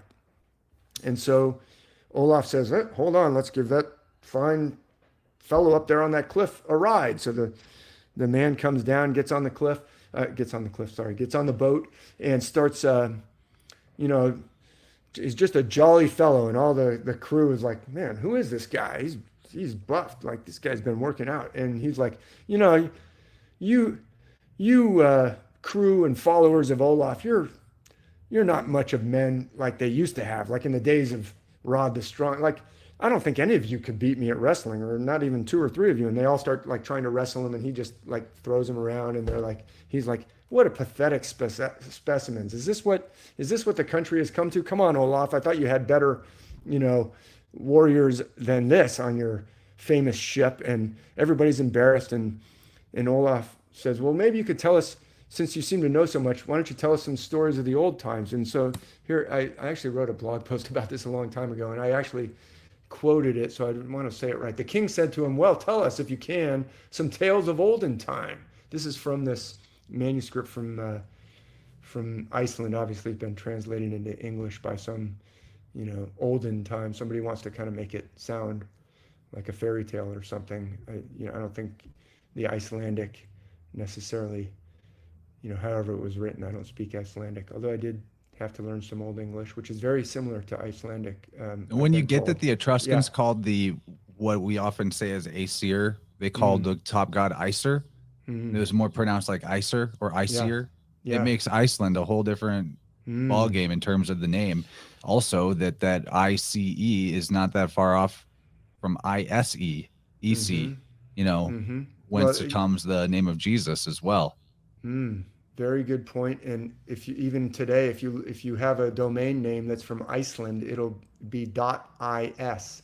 And also, if you're really into Norse myths, then you will know that one of the premier scholars of Norse mythology is Carolyn Larrington of England. She is an Oxford scholar, a very respected scholar of Norse mythology. She's translated the Elder Edda. I really like her translation of the Elder Edda. And if you listen to her, you can search for her on YouTube, and she's gone on podcasts and before. She's generous with her time and knowledge, and she pronounces I always growing up thought of them as the Aesir gods.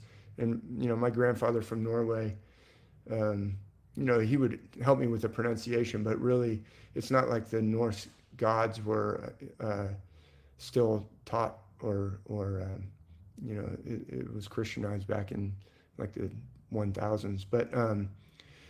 But yeah, I always thought of it as Aesir. But if you listen to Carolyn Larrington, she pronounces it Aesir. She pronounces it that way. Makes you wonder if the whole ace as the number one in a card set comes from the fact that the Druids were calling the top god of that emanated all the other gods Isir or Acer. I don't know. I will say again, you are a connection machine, man. I think there's plenty of esotericism in a deck of cards. Oh, we yeah, know that for much. Sure. Yeah, that's for sure. So Yeah, I mean, you can even think of just the four suits themselves. We've got four seasons of the year. Anyway, and the number 13, 12 and 13 are extremely important in the celestial cycle systems. But let me read this. I got off track Yeah, by no problem. saying because this hints at, hey, something has been lost, and Olaf and all the things you did may not be as virtuous as the Christians are. This purportedly Christian monk is writing this purportedly praise of Olaf in the life of Olaf Tryggvason, but he's putting in these things like, well, here comes this stranger from the cliff who's got a red beard and flings around Olaf's men and says, you guys are hardly worthy to be even called the sons of Vikings. What a pathetic bunch. And then Olaf says, well, tell me if you can some tales of the old days. And then the stranger says, I will begin then, king or sire, answered he, with this land near where we are sailing, right here, where you're sailing by. It was inhabited of yore by giants, who all chanced to come to a sudden end at one and the same time. They were all, finished in one big, battle, except for two, both women, these giant women. Afterwards, when people came from the east to colonize the country, so when, it used to just be giants here, then something wiped out all the giants except these two female giants. And then when the men and women, ordinary mortals showed up, these two giant women lorded it over them, it says. They troubled them and straightened their condition, or straightening their condition. The word straightening is like from a straitjacket, mean tightening. It's like they were imposing austerity on the people. They were squeezing the people. They were making them do with less, which is exactly what this, neoliberal system, which is, as Michael Hudson says, neo-feudalism. It's like the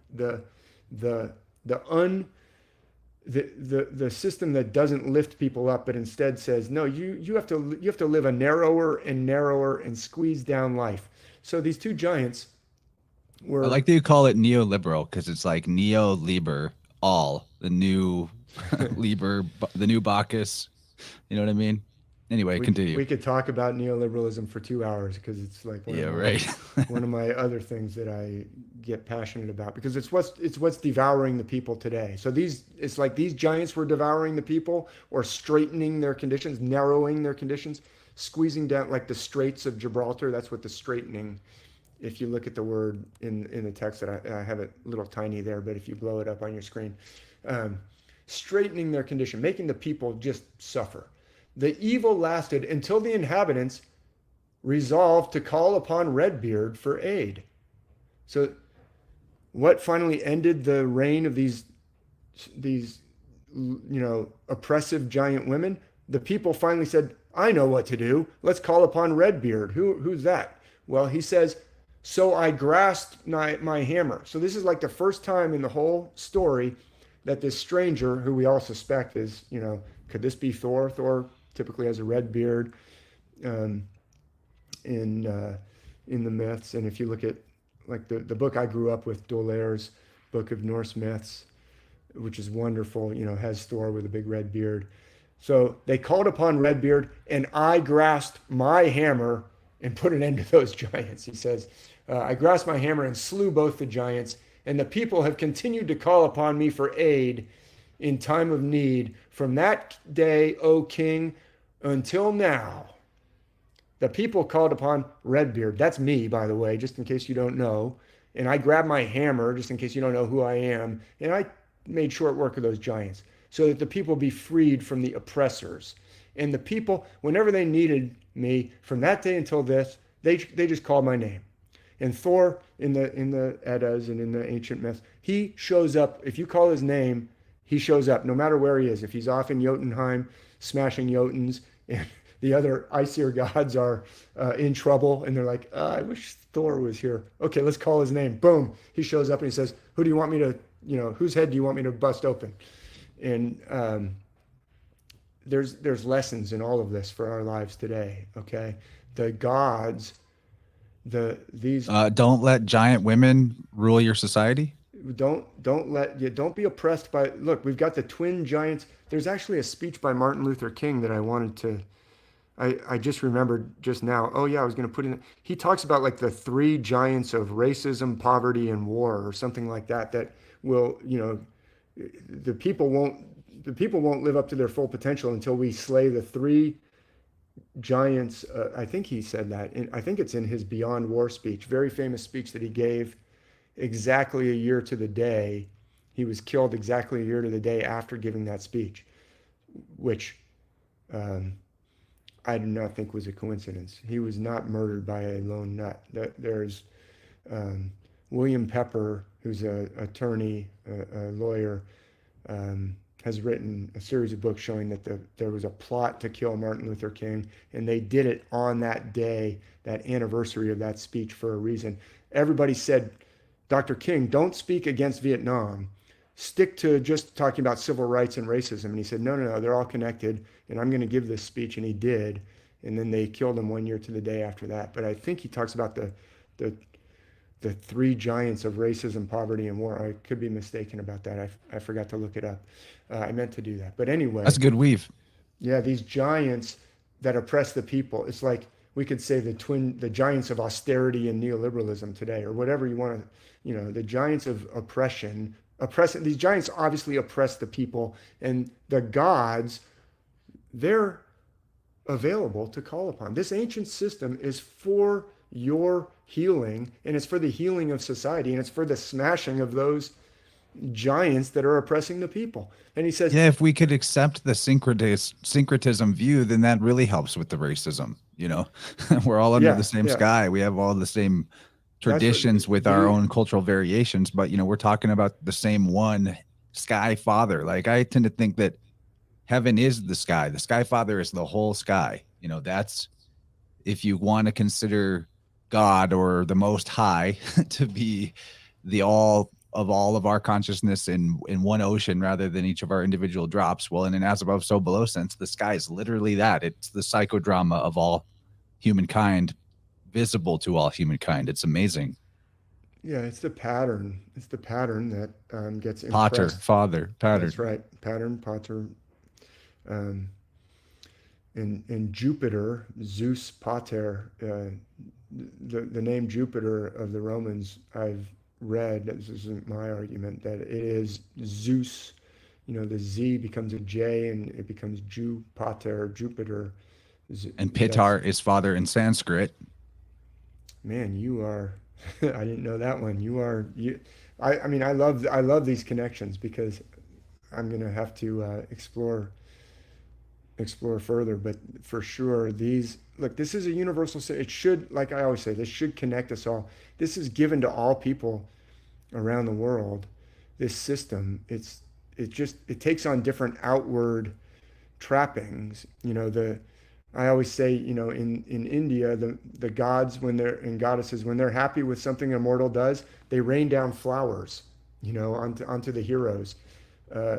Like in the Mahabharata, when the gods are happy, flowers come falling down from the sky. Well, you'd never expect Zeus to rain down flowers on the people in Norse myths. They just have a different feel, but it doesn't matter. They have this. It's the same underlying truths. Just they're going to wear, Norse outfits in Scandinavia, and India ancient outfits in ancient India, and they're just going to look different on the outside, but it's the same truths, and the truths are for the healing of trauma, including at the individual level, but also at the societal level, as this story, interestingly, I think illustrates. I thought, well, if I'm going to talk about Thor, I'm going to bring in this story, because even though it's not an ancient myth, this story, as far as we know, was written down in 1200. But let me just finish reading it, because he says, and so the people continued to call on me. After I got rid of those evil giants, the people they've continued to call on me from that day until this, O king, until now, that you have greatly wasted all my friends in a way that warrants vengeance, or that merits vengeance. So the people have had, they could call upon the gods to help them, or, the powers to help them against oppression until you, Olaf, came along and got rid of all my friends. And that was a dirty thing you did, Olaf. It merits vengeance. And then it says that, the stranger with a scornful grin plunged overboard, swift as a bolt, and was never seen again. So it was like a visitation from Thor saying, Olaf, you're screwing up. And hey, men that are following Olaf, you'd be a lot better off if we were still following the ancient system, that this literalist Christian project that is going around the world stamping out the ancient system wherever it can find it. When they got to the Americas, they promptly began burning all the Maya texts. There's only a few Maya texts left, codexes. It is a project of stamping out the ancient wisdom in order to what? Straighten the people, put them in a narrower and narrower condition. So there's a social aspect to this, or a societal aspect to this. And I think it's just a powerful story. And it's like, this monk puts this in there like, hey, I'm writing what sounds like kind of a propaganda piece, but let me just sneak this in here. It's like, this monk is like, yeah, Olaf and what he did, not good. I don't know. I mean, it certainly kind of undermines the rest of the text. If you read the text as, yeah, well, everything Olaf did was great. He got rid of paganism, so-called. So, yeah. I want to read, I just Go want to ahead. make a quick read of not a very long quote, but this is from, because I want to demonstrate how, another part of this system that shows the Christianity, pre-existing Christianity. So this is from a book called, in English, I believe the translation would be On the Germanic Gods. It's like De Dies Germanis by Elias. Okay. Could I take my screen down so that it could be back to our faces so I can see Yeah, it? buddy. Yeah, okay. You're safe to do that.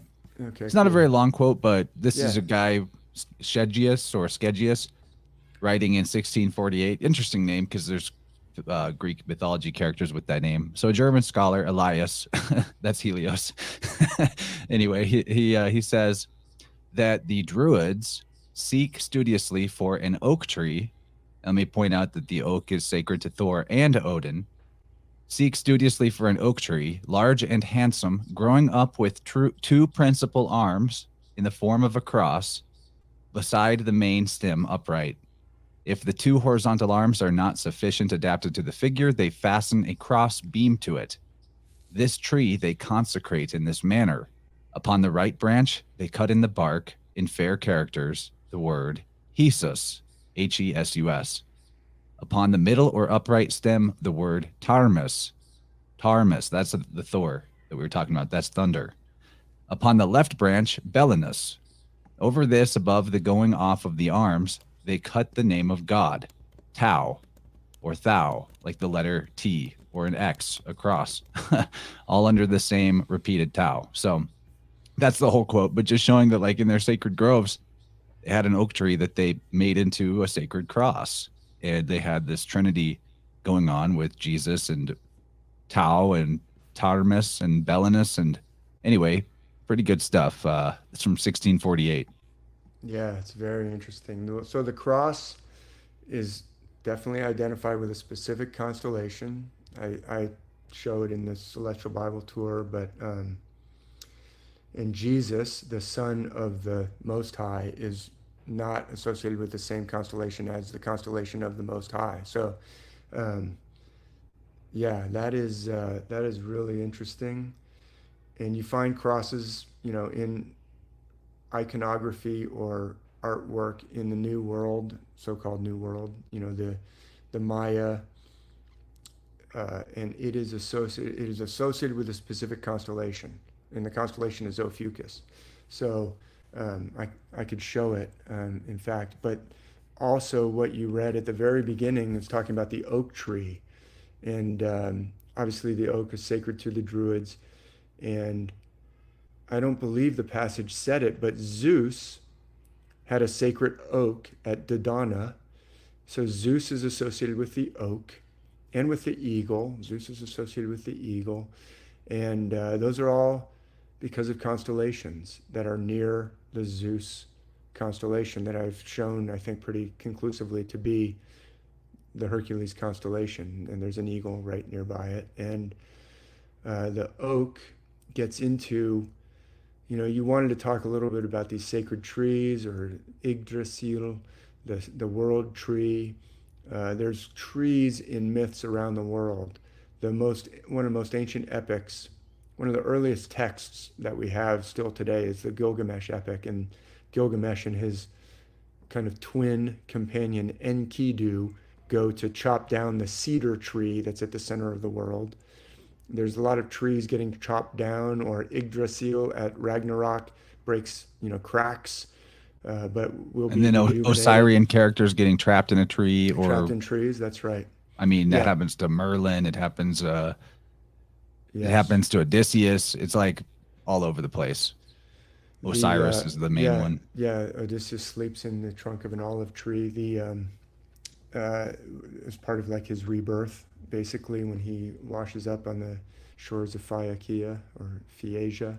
The Mohawk creation story. So I did a whole series of workshops working our way through the Mohawk creation story and hearing it in the original Mohawk language as well. Or it's the Iroquois creation story. The 5 nations later became the 6 nations. Those are all on my website and on my YouTube channel. All 10 of those, and we're not all the way through it yet. But there's a body that gets put up in a tree, a dead, like a dead ancestor that gets put up in the high branches of a tree, and then the descendants go to consult from the dead parent or father. So this pattern is worldwide, and it's associated with the same. These are very important constellations that I'm showing, as you can imagine. Thor and Odin, and as we saw in that interesting 1800s illustration, which is not, it's not particularly evidence one way or the other, but that illustration showed Thor on a cliff rock with a kind of burning bush looking bush at the tip of the cliff. What is that? Well, that's an 1800s wood carving, but it's like they knew the celestial, or they knew something, because look at the way they depicted Thor, and the god of the Bible is associated with a mountain with a burning bush. And Thor is actually associated with a rowan tree that saves him in one of the myths that is recorded in the Eddas. In Thor's trip to, it wasn't to... Got to point out that King Arthur, also is associated with the rowan tree in that mythology. Rowan tree, and there's a goddess. So Thor's wife is named Siv, or Siv, and but there's a Finnish god who's basically the same characteristics as Thor, and his wife's name, one of her names is Raudna, which is very interesting because we were talking about Raud the Strong, that was killed by having a serpent shoved down his throat and a hot poker shoved down his throat. And Raudna, the goddess, who's married to the Thor figure in Finnish, her name means rowan in Finnish. So she's a rowan tree. And Thor, I heard this actually there's a really good YouTube video about Thor. I should give it credit, but now I don't remember what it was. But anyway, people can search for it. But the rowan tree, like these are stories that, I can picture it in my mind from the book that I had growing up, from Dolaire's book of Norse myths. It's called Norse Gods and Giants, this book that I grew up with. And it shows Thor, the Jotun, it's like a female Jotun sends like a big river down to drown Thor, and he's like, how am I gonna get through this river? And he grabs onto a friendly rowan tree, which is very similar to Odysseus after he gets swallowed by Charybdis. His ship gets swallowed by the whirlpool Charybdis. He gets spit back out and he grabs onto a handy fig tree that is growing nearby, and that saves him, and he clings to it and doesn't get sucked back down by Charybdis. So it's the same pattern over and over. It's in the stars. You asked about it. Like, these are the kinds of things I don't typically talk about or show. Like I don't show every single thing. It's like um, these are like kind of this is getting into like the stuff that's really it's really fascinating and advanced, and it's not necessarily easy to see. But if you want to go back, hold on, let me get my screen back up. It's a little bit more advanced or They keep saying we want the full Monty in the chat. They're like, right on. I know everybody wants that. Let me. we're in the advanced class. Where did I put my slideshow? Hold on. Embarrassingly, I'm looking for my slides. That's too many windows running around here. Lost them. Oh, the slides are gone. No, don't worry. I've got it. No problem, man. I'll Doing great reopen here. I'll reopen the file if necessary. And again, thanks to Peter for making this free to everybody. Yeah, that's a because- really generous super chat. I mean, I'm not telling people that they have to stop super chatting. You know, more support is okay too. Don't put it all on Peter the Rock Pietard. Yes, the rock. Well, so we're talking about a tree that's on a rock. So here is, okay, bring back my slides if you would, please, Chance. You bet. We're up. All right, so can everyone see the outline of Hercules? Now, I usually don't get into this, like, because it's like, wait a minute, you just showed me this outline. Now you're going to show me a totally another outline, and you're telling me that Wikipedia is trying to confuse me, but this is kind of like more like what you usually see on Wikipedia. Okay, well, in some cases, the way it's shown on Wikipedia is confusing, but in some cases, it could be revealing. So Thor, I call it, over the years, I've called it in my books, version 1, version 2. Thor, sorry, the constellation Hercules. Sorry, I'm in, if there's, I don't know what's going on in the building. Sounds that I'm fun. in. Yeah, Yeah, there's a we're party all going on. We're all I'm having actually, fun. I'm in a office that's over a brewery, a really good brewery, which is, this is perfect for talking about Thor. So there's a party going on. Afterwards, I'll go down and have a beer. Oh, yeah, exactly. That's literally as Thor as it gets. That's about as Thor as it gets. You got to drink it out of a horn, like a really big drinking horn. There's a wonderful myth where Jotun tricks him with a drinking horn that goes all the way down to the ocean. And he says, hey, Thor, see if you can drink this drinking horn down in one gulp. Even the littlest of my Jotuns can drink it in 3 gulps. The bigger ones can drink it in 2 gulps. The really, manly among us can drink it in 1 gulp. Let's see how you do. Little does Thor know that it stretches all the way down to the sea. So Thor's like drinking and drinking and drinking till he can't hold his breath any longer. And then he looks and he's like, what? It only went down like 2 millimeters. He drank the sea down by 2 millimeters. And I believe that must have been how the flood waters eventually receded. I always wondered, where did all that water go? Out of a big, big drinking horn. So yes, afterwards we'll all go down and drink out of a drinking horns with some delicious ale. This brewery that I'm above makes fantastic different. We'll juicy raise a glass to IPAs. esoteric thoughts. Well, yeah, that is very, very, very sad news that we all just learned today that my friend Esoteric has transitioned to the next world, but he's still with us, and everyone should go subscribe to his channel. And I'm gonna later tonight, I'm gonna drink a glass in his honor and make a little quick video just to say, I mean, what can you say in a situation like this? But other than thank you for the service of what all the things he brought to us. And, I don't know any of the details beyond what's been released publicly, but Esoteric is my friend. And, not only have I been on his channel many times, but we also talked on the phone and exchanged emails, not on recorded. And Esoteric is a great warrior for the truth. And actually that brings up, the Norse myths. I talk about it in that book that you showed. To get into Valhalla, this is associated with Odin more than Thor, of course. Valhalla is Odin's hall for the slain warriors. You have to die in battle. And I talk about it in that book. It's about, I believe these stories are all esoteric. They're applying to our lives. It's not always literal. It's engage in the battle in your life. Like battle. You don't know what the outcome will be. This is also in the Bhagavad Gita over and over. Krishna tells Arjun, you've got everything it takes for this battle. And Arjun's like, yeah, but I don't want to do it. I don't know the right thing to do. And Arjun says, just do what's right and don't worry about the outcome.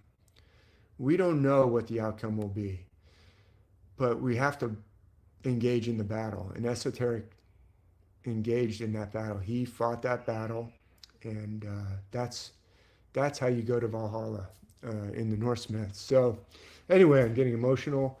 I will drink a glass of spirits to my brother, Esoteric, and That was beautifully said.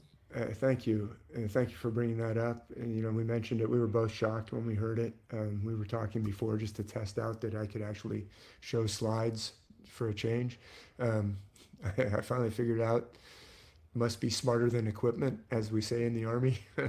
But anyway, this is... I like that you brought up the Arjun and Krishna in the chariot, because I was educated by your book today to find out that very same scene plays out in Norse mythology while Thor is dressed as a woman in a bride riding in a chariot with Loki. So that's a side maybe we'll get to, but the Hindu version is a lot more morally uplifting.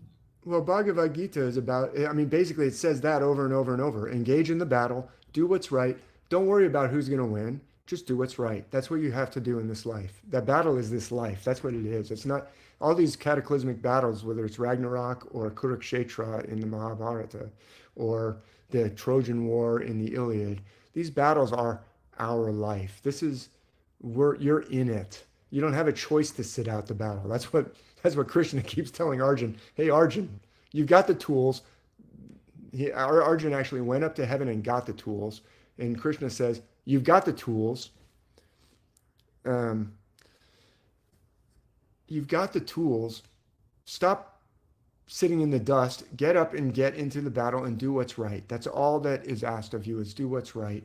And without attachment to the outcome. And interestingly enough, you brought up that Thor was dressed as a woman when he was riding in his cart he was retrieving his hammer, actually, which is actually like, his hammer. Like exactly, his castration metaphor Waititi possibly plays with that, like right in the most. Before you get into that, I just want to read about how Zeus or Jupiter is often depicted as a female as well in many different ancient authors, but the one I'm going to quote is Valerius Soranus. It says, Jupiter omnipotens regnum rex ipse domenque progenitor genetrixque deum. Basically saying almighty or omnipotent Jupiter, king of kings, progenitor and mother of the gods. Yeah, the RIX is a female ending, just like dominatrix or Proclus, Orpheus, many others also call Jupiter a man and a maid, eternal man and maid. Which I think reflects this aspect of the Trinity doctrine that, the mother, father, son are three in one. It's a really, really intriguing line of discussion and exploration. And Zeus actually gives birth to Dionysus the second time, like out of a thigh, which is the Greek word meru, right. As in Mount Meru, where Bacchus is nourished. Yeah, and he comes from India, doesn't he? And Pythagoras shows his golden thigh on a mountain. It's all the same guy. Man, you are, Chance. This is, it's a joy to see all these connections and I was gonna say Taika Waititi, in the most recent Thor movie, there's a female Thor who gets his hammer and he's like, what, come on, that's humiliating, and she's like, nope, I think we're talking about Ursa Major with the thigh, because the Dendaro zodiac shows that to be a thigh. The word arga, which is philologically the same as arc in India, and arga is like a spoon or a scoop, which is what the dipper is said to be, and so the flood hero or the Eros character, the savior regenerator or savior redeemer character of the Trinity, rides in the arga, which is either a spoon or a thigh or a boat, depending on who you ask and where. Could be, yeah. I've also argued, and this is somebody said, "Hey, bring all the, bring. We want the advanced level. If everyone looks at the Hercules on the screen, have we got Hercules on the screen We're for on. everyone? If you look, he's got one leg is to the right, that's his like forward leg. One leg is to the left, right? One leg, on your screen. So Yeah. the leg to the right, that's like the forward knee. You can see the thigh goes to a bend and then it goes straight down. So if you take your thumb or your finger and just cover the part from the knee down and just look at it, what is the thigh? What could it also look like? Oh, a ladle. I see that. Well, it could look like a male sexual organ as well, Oh. like where it's coming out. You can, like Oh, I was looking at the left leg. Yeah, I kind of see a Wrong leg. ladle in Yeah, the yeah, heel yeah. and the knee bend. But yeah, okay. it does. Okay, it does. I'm talking about the other leg. If you Yeah, cover okay. the lower half His of the third leg we're talking about. yeah, that's right. So that's his thigh. Quote, hint, hint. His thigh. But yeah, like but it's like a that's Priapus type of thigh. Major yes. thigh. Well, the god Ptah of ancient Egypt creates the universe. Well, some of the ancient Egyptian creation myths, they have a variety of them, right? There's the different quote theologies, the Heliopolitan theology, the Memphis theology, but there's creation myths where the creator God basically masturbates and the world comes from that, and it's the same figure here, as I talk about in that 2019 book that I mentioned, Ancient Worldwide System, when I'm talking about the ancient Egyptian myths. So that's a tangent that we got off on because I brought up Bhagavad Gita and it led to all this. What I was going to show was about the tree. Well, tree Can is we go the back title, to the so tree? yeah, let's go there. It's in the title, Ygdrassil. Yeah. So, look, and I do have to finish it off. We've we're covered at a the lot of point. ground. I've got to finish it off. Wherever but you want to finish, we'll go there. I will show the amazing tree, which I already mentioned in the Odyssey. Odysseus grabs onto a fig tree. There are many fig trees in myth. There's certainly fig trees in the Bible. There's fig trees in the Old Testament. There's fig trees in the New Testament. Jesus says to Nathaniel, "Well, I saw you when you were sitting under the fig tree." And Nathaniel says, "What? How'd you know I was sitting under a fig tree?" Buddha, of course, sits under a fig tree. This is the tree, or this is one of the trees in ancient myth. This is a very important tree. So what you have to understand is that there's a different outline of Hercules. This outline that I'm showing here, this is the H.A. Ray outline. So there's that square-shaped head. That could also be envisioned as the center of like a whirlwind or a whirlpool or a whirling disc. So we see this around the world, whirling disc or sun disc or winged discs. This is associated with the same constellation, and the arms coming off, you can kind of draw them in different ways, but the way you'll see it a lot is kind of an arm coming off of each of the corners of that square, and it makes this kind of whirlwind or spinning disc in the center or spiraling. This is why Hercules figures, I believe, are associated with winds, hurricanes. The name hurricane comes from a Maya. In the Popol Vuh, there's a Maya god who's associated with the constellation Hercules, as I demonstrate, or at least I argue, and his name is Huracan.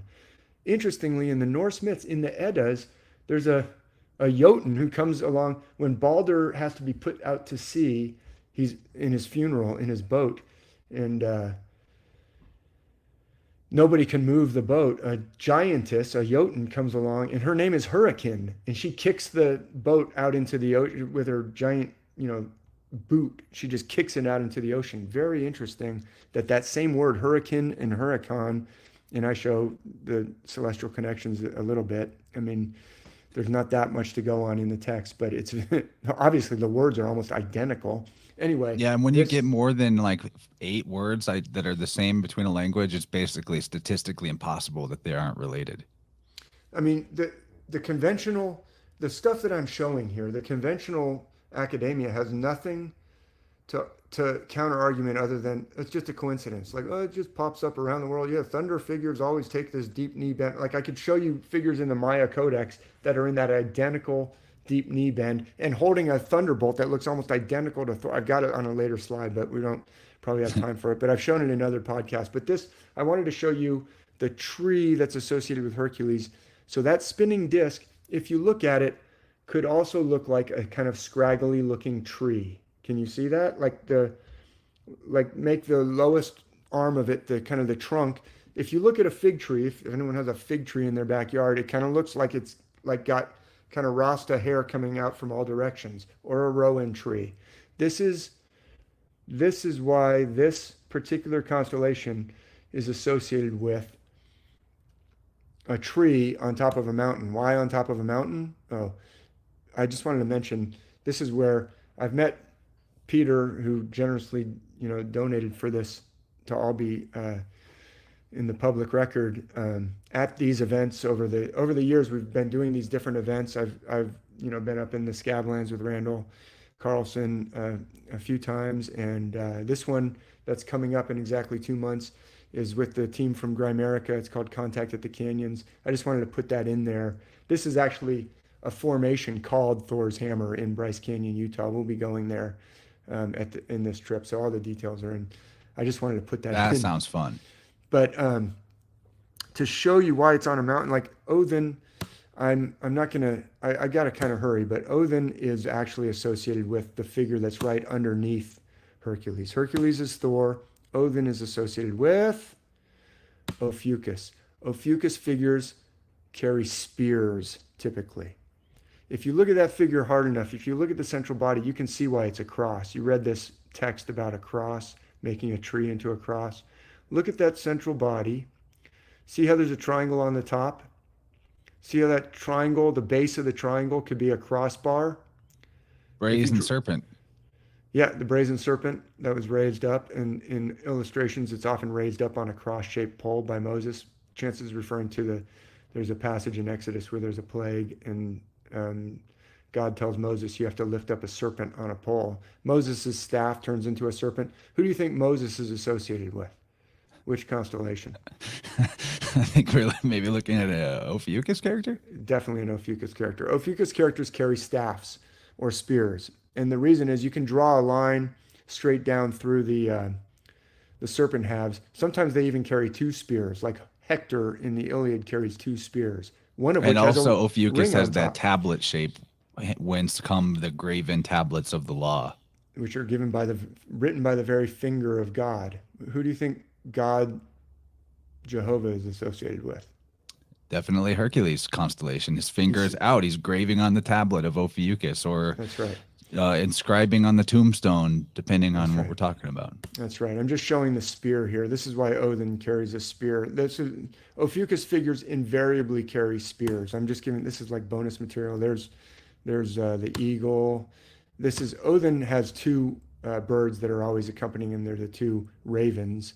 But there's two birds in the Milky Way, two great birds in the Milky Way. I think these are the two ravens of Odin. But let me show, if you imagine that outline that I showed before, I'm just kind of wrapping up here with what I was showing you. This is one way of seeing the outline of Hercules in a different way, the spinning way, the whirlwind way, the whirlpool way, the tree way, the scraggly tree.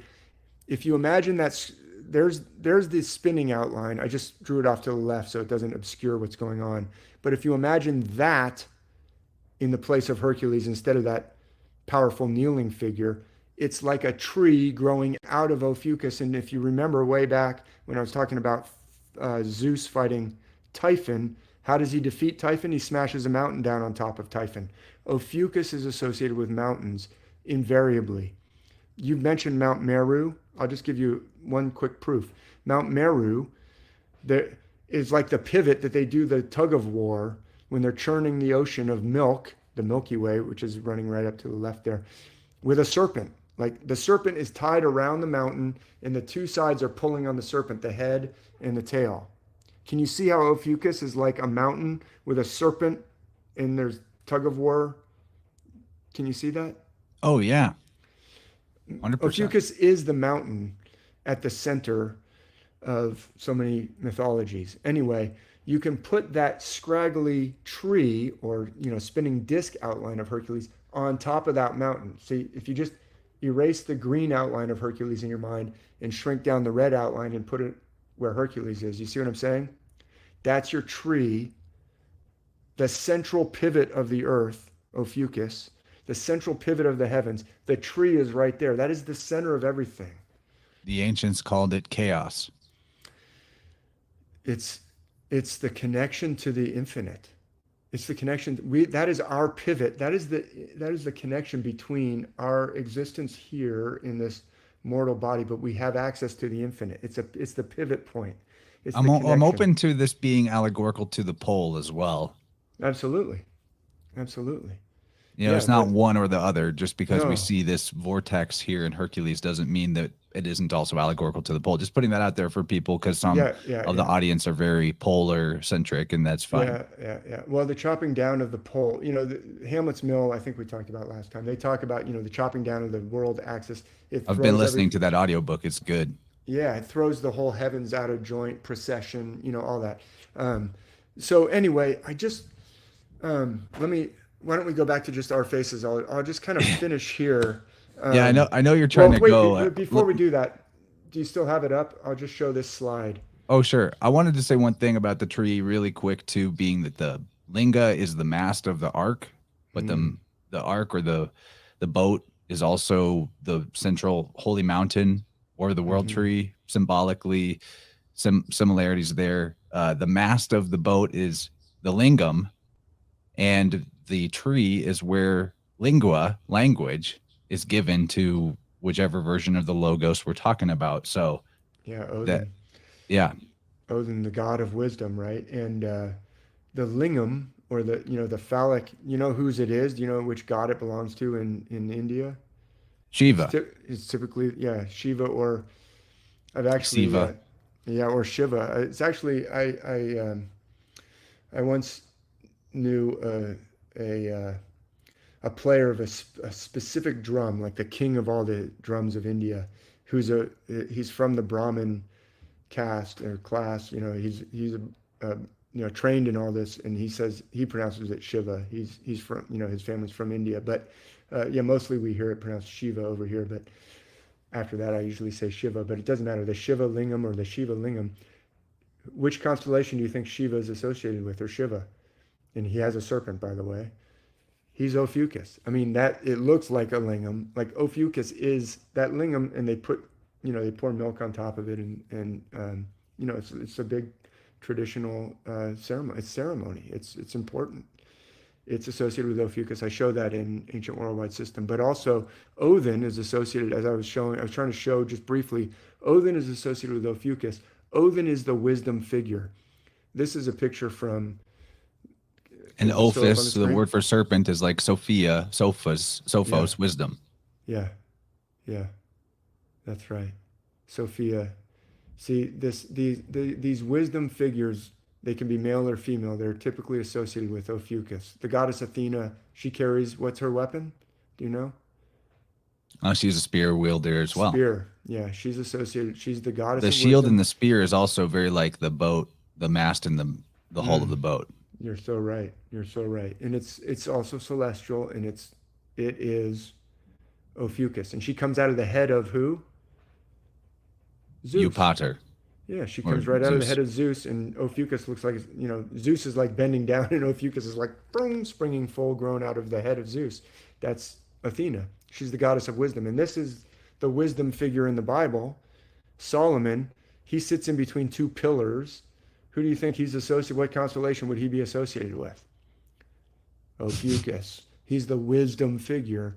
This is the scene. Do you see anybody in there that looks like a Thor or a Hercules figure? The swordsman. Yeah, you definitely do. The swordsman is carrying the sword over his back, and he's holding an arching baby. You remember an arch-shaped constellation right in front of Hercules at all during this presentation? Yeah, we're talking about the Northern Crown. Corona Borealis. It is undeniable that the figures in the Bible are based on the same system. It is all the same system. It is around the world. It is for our benefit. Oh, we should take I'll just stop sharing, and we can go back to us talking to just kind of finish off, because I do have to Yeah, boogie here. you get out of here as soon as you're ready.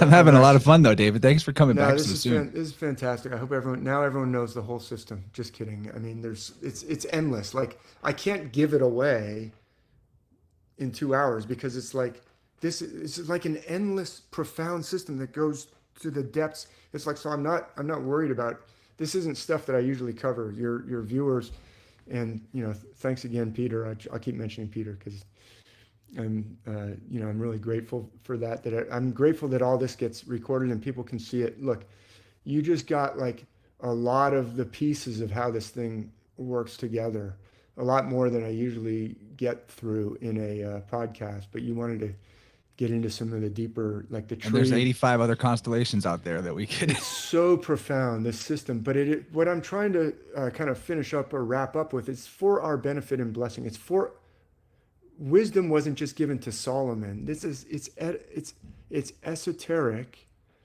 It's talking about, you have access to that wisdom through self, through higher self. Solomon is a higher self figure. So is Buddha. So is Sophia. In the Gnostic, Sophia is a higher self figure. So is Inanna, the goddess of Sumer, who goes down into the underworld, but she comes back. Higher self is our connection to the divine, and it often will be an Ophiuchus figure. It is Odin who brings down the wisdom, like when he gets the runes on the tree, like you said, the giving of language, and when he drinks from the well. So this is about each one of us, but it's also about society. Remember the Thor story about the people who want to suppress this ancient system may not be doing it for for humanity's benefit. It may be for like oligarchical suppression of the people and Well, I think stealing that of there the could even gifts. be, I mean, we talk about this on the channel sometimes, but there could be a very real psychological component in terms of mind control capacity to understand these archetypes of the wisdom tradition, utilize them as it is clearly done. You can decode news stories and events in the media and Hollywood movies and all that through the exact lens of this, and whether, to what degree that's purposely done, and to what degree you just see the exact same archetypal logos coming through everything that springs forth from human imagination. We can't say which one it is, one or the other, but to some extent, there is purposeful exploitation of this knowledge to play on stuff that is like atavistic to human consciousness, to manipulate a certain result, a certain reaction. And it's demonstrable. We talk about that stuff a lot on this Yeah, channel too. yeah. No, look, I like I like to was, say symbolic literacy is psychic self-defense. it is self-defense, and it's defense against trauma, deliberate trauma. Like, I believe there's abundant evidence that these myths are about healing trauma, recovery of self. And it's quite clear that there's also like bad guy martial artists, let's say, that like kung fu is neutral. You could use it to defend against oppressors like bullies or people who are trying to kill or rape or something. If a good kung fu master will come in and stop someone who's oppressing or raping somebody. A bad kung fu, like the Cobra Kai guy, was like, oh no, this is for kicking other people's butts and ruling the school. That's what it's for. No mercy. Yeah, true So kung fu is knowing how to never get into a fight, yeah, but or how to win without getting into a fight, how to what I'm trying to prevent. say is, yeah, this powerful wisdom can be used to bully and traumatize. Uh, that's not what its true purpose is, I don't believe, but that's what it can be used for. So anyway, it is clear that people are trying to use it to traumatize, and I kind of lost the soaring conclusion that I was about to arrive at. But anyway, knowing this system. There is no conclusion. Yeah, there is no it's all open. Look, but yeah, I really believe it is for our benefit and blessing, and it was given to all people. And I hope that I'm by helping people to understand it, it will help others, but also help society. Like, I believe this is an ongoing struggle that is very ancient. I agree with that. There was something else, but maybe it'll come to me. But I do need. I'm supposed to meet somebody a few minutes ago. I thought 2 hours. That's probably pretty safe to say. We've been going for 2:35. So, but You thank got you, slides everybody. left over, bring them back. We'll do it Yeah. again. Well, I have a thanks lot to- of fun with you. I'm really glad to get to know you and hang out. Let's keep doing it. Yeah, thanks, Chance, for this, venue to share this with others. Thanks to everybody who's out there listening, and I really think it's important, these alternative voices or platforms, to bring it back to what Esoteric was doing. Esoteric, for those who don't know, I think it would be really good if everybody would go subscribe to his channel, because I'll put a link in the his live friends chat. are trying to keep it going, and there's some fantastic interviews on there with all kinds of people who you'll recognize, and maybe people who you won't know about, but that are scholars. And he really, Our very own Slick Dissident, aka Gabriel, was our very good friend, my co-host on my other show. He was Esoteric's last video, and he gave a really great demonstration of how the Marvel movie series is exactly this, tied into the tarot. that's symbolism. that's what I was gonna point out. So movies, I'll come back to that right at the very end. But what I was going to say is, go subscribe to his channel. First of all, it's great content. Second of all, it's encouraging to his friends and family who are trying to keep it going. And also, I believe Esoteric is he's still working in this fight. He's gone on to his next phase, but I believe that, what we do continues on in these, who knows exactly what the mystery is, but I think go subscribe to that. And the other thing I was going to say is,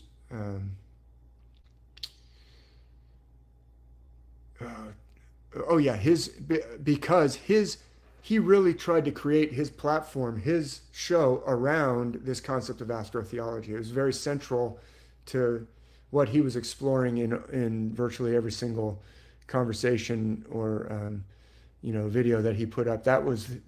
So if you enjoy this subject, that's what was kind of the central theme of all the different content that he has on his channel.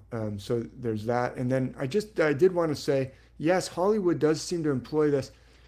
I agree. It's hard to tell. Like, clearly Hollywood, there is use of that platform for, by the bad kung fu people who are using it, like the Cobra Kai guy, to oppress the school.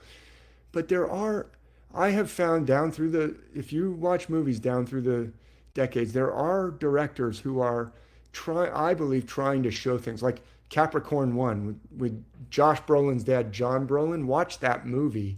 It is pretty eye-opening, Capricorn 1. But also, I'll point out, Tarantino, I used to, when I first saw Tarantino films, I violently disliked them. Now, he's clearly a genius, and I see signs that he is showing things. When he titles something Once Upon a Time, he's saying, you've been sold a fairy tale. Let me show you some things. Like, what you think you know about the Manson murders may not be, you may have been sold a fairy tale. He also starts Inglourious Bastards with the words, once upon a time. He's saying, you know what? Yeah.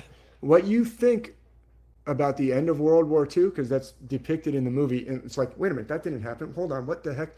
He's saying, you've been sold a fairy tale. Or I think that could be a legitimate argument for what he is showing some things. I'm not saying You can never I'm tell not if saying it's a who's on poke in what the side. eye I or have a no point in idea. the right direction. But I have yeah, no idea, but there are movies that over the years have revealed, or, and I don't think it's just how a about They revelation of the Live? method. Yeah, They Live, John Carpenter. JC, the There are, Carpenter. there are directors out there who I believe are trying to. Um, it's almost like that little message that was snuck into this propaganda about Olaf. Somebody put in this story like, just consider this. It's like, I don't know, but I think there's possibly, look, there are men and women who are artists, and some of them are trying to uplift, and some of them maybe on the bad guy side. And I'm not gonna claim to know who's on which side, but the more the more we can get the message out, and the more we can help one another. I personally think most human beings want what's best for, you know, others. I don't think we're all trying to devour and tear each other down. I Yeah, think I think human nature is innately good.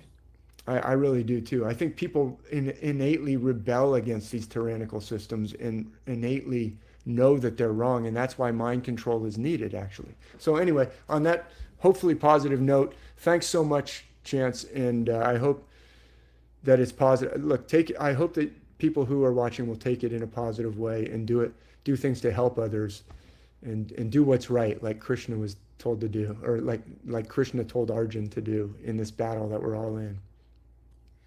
Really great way to leave us. And you have a good night, and you best get on now. I'm going to talk to the kids a little longer. All right, Chance. Thanks very much. I will find the log out button. Away with you. We'll do it again, man. You can't get, I love this. yeah. The audience super appreciates it. All right. So bye, David. And thanks everyone for hanging out. I just wanted to maybe cover off a little bit more that I didn't get to from my notes coming up. Really just one thing. I wanted to read this fascinating quote from a book called Inquiry into, what is it? The Origin of Christmas Day, of all things. And this is from Israel Worsley is the author's name.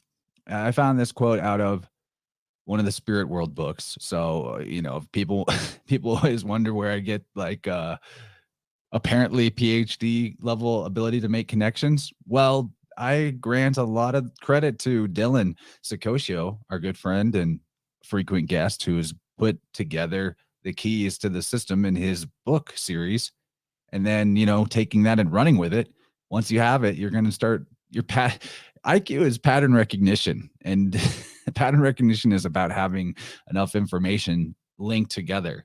The problem with all the specialization of academia and all the various other guilds and cults out there with their own jargon and divisive mentality, hoarding and privatizing wisdom, is that you don't make connections from one thing to another. And the more you can syncretize, the more you can link the chains of information together, then when you recall one thing, you're also calling up all the other things that you have tagged to it. So I believe that this entire study of astro-theology is a spiritual study because it gives you pattern recognition capability to see the fractality of this logos, this archetypal innate wisdom of how nature builds, how nature orders things, and maybe even larger cycles of time. Who knows? But that's way more speculative.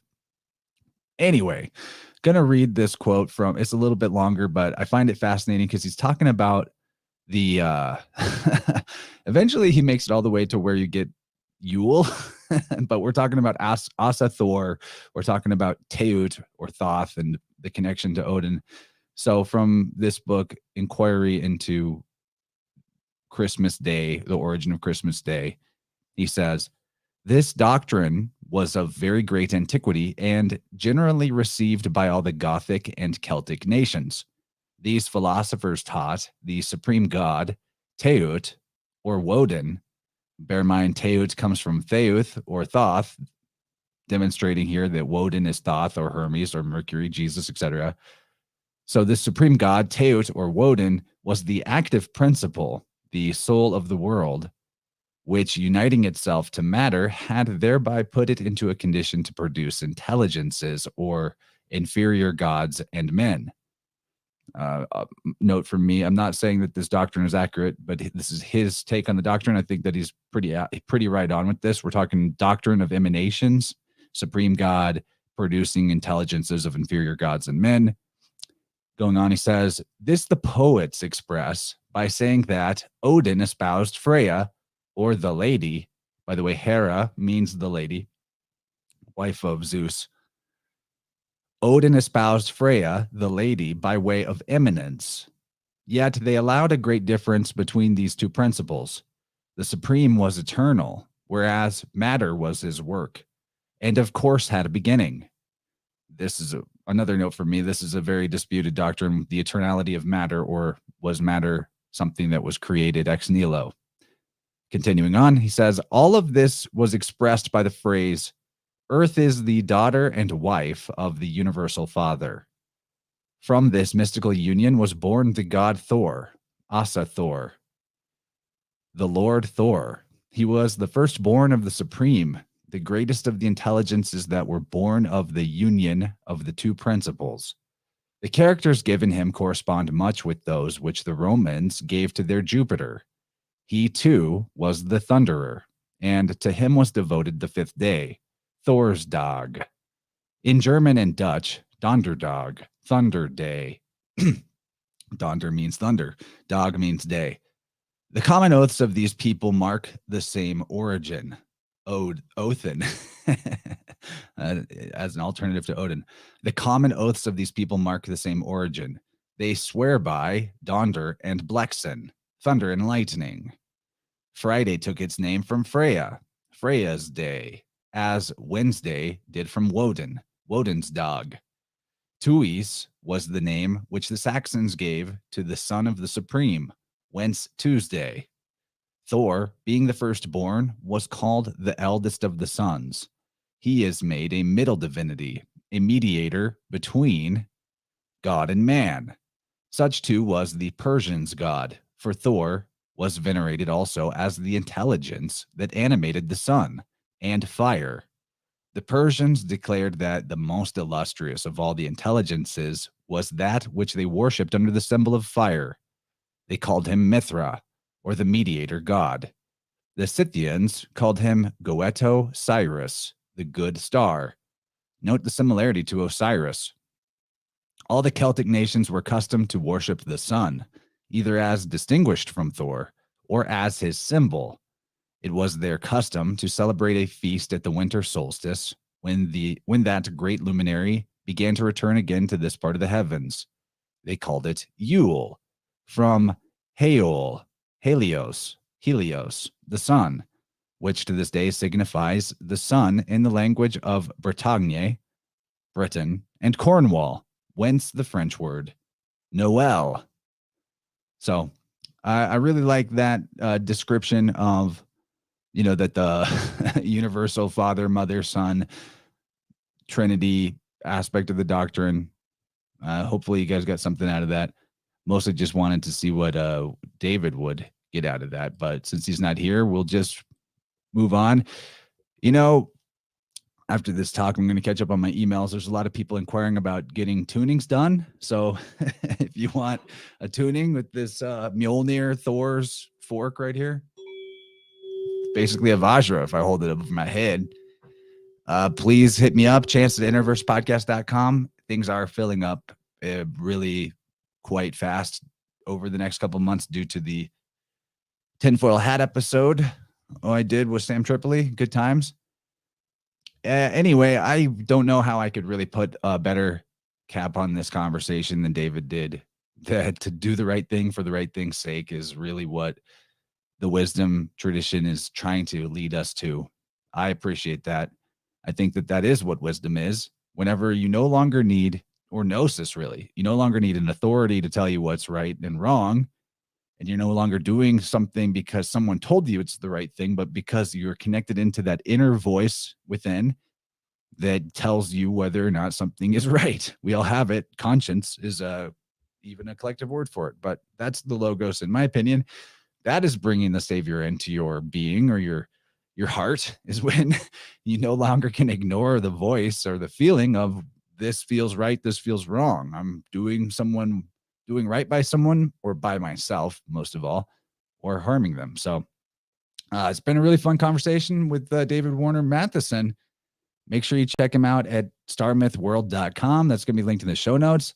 Thank you to Peter for the nice super chat. And I kind of wanted this whole conversation to be free. I was kind of feeling it anyway. And then that nice affirmation of the $108 donation, thank you for that, was super astronomical. I mean, that's for sure a precession number. It's a phi encode, Fibonacci encode, so many good things. Loving Star Myths of the World, Volume 4, the Norse mythology. I plan to read all of David's books eventually, and sooner than later, because I'm getting a ton out of it, especially with the keys out of the Spirit World books. And I'll announce too that Dylan, his newest book 6, Terminalia, is out as of 2 days ago on that mystical 2/16 day. Robo Honky says Sam sells boner chews for toothless meth enthusiasts. I don't disagree, but it was it was good for our community to be able to get me on there. So, you know, I don't love all that either. You don't see me selling vape pens, but hey, to each their own. And we'll wrap it up. Thanks everyone for tuning in. Gonna play us out with a track by my buddy David. Not the same David Mathisen, different David, but he goes by Wisdom Traders for his musical moniker. I play him all the time. You probably already know. And, this would have been the intermission track between the first hour and the second hour. So just ignore the countdown that says show resumes in 3 minutes, because it's not going to resume. This is it. We're wrapping up. Good night, everybody. Thanks for being here. Much love. And I'll talk to you guys on the next Vibrant. We're going to have a good time.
Thank you.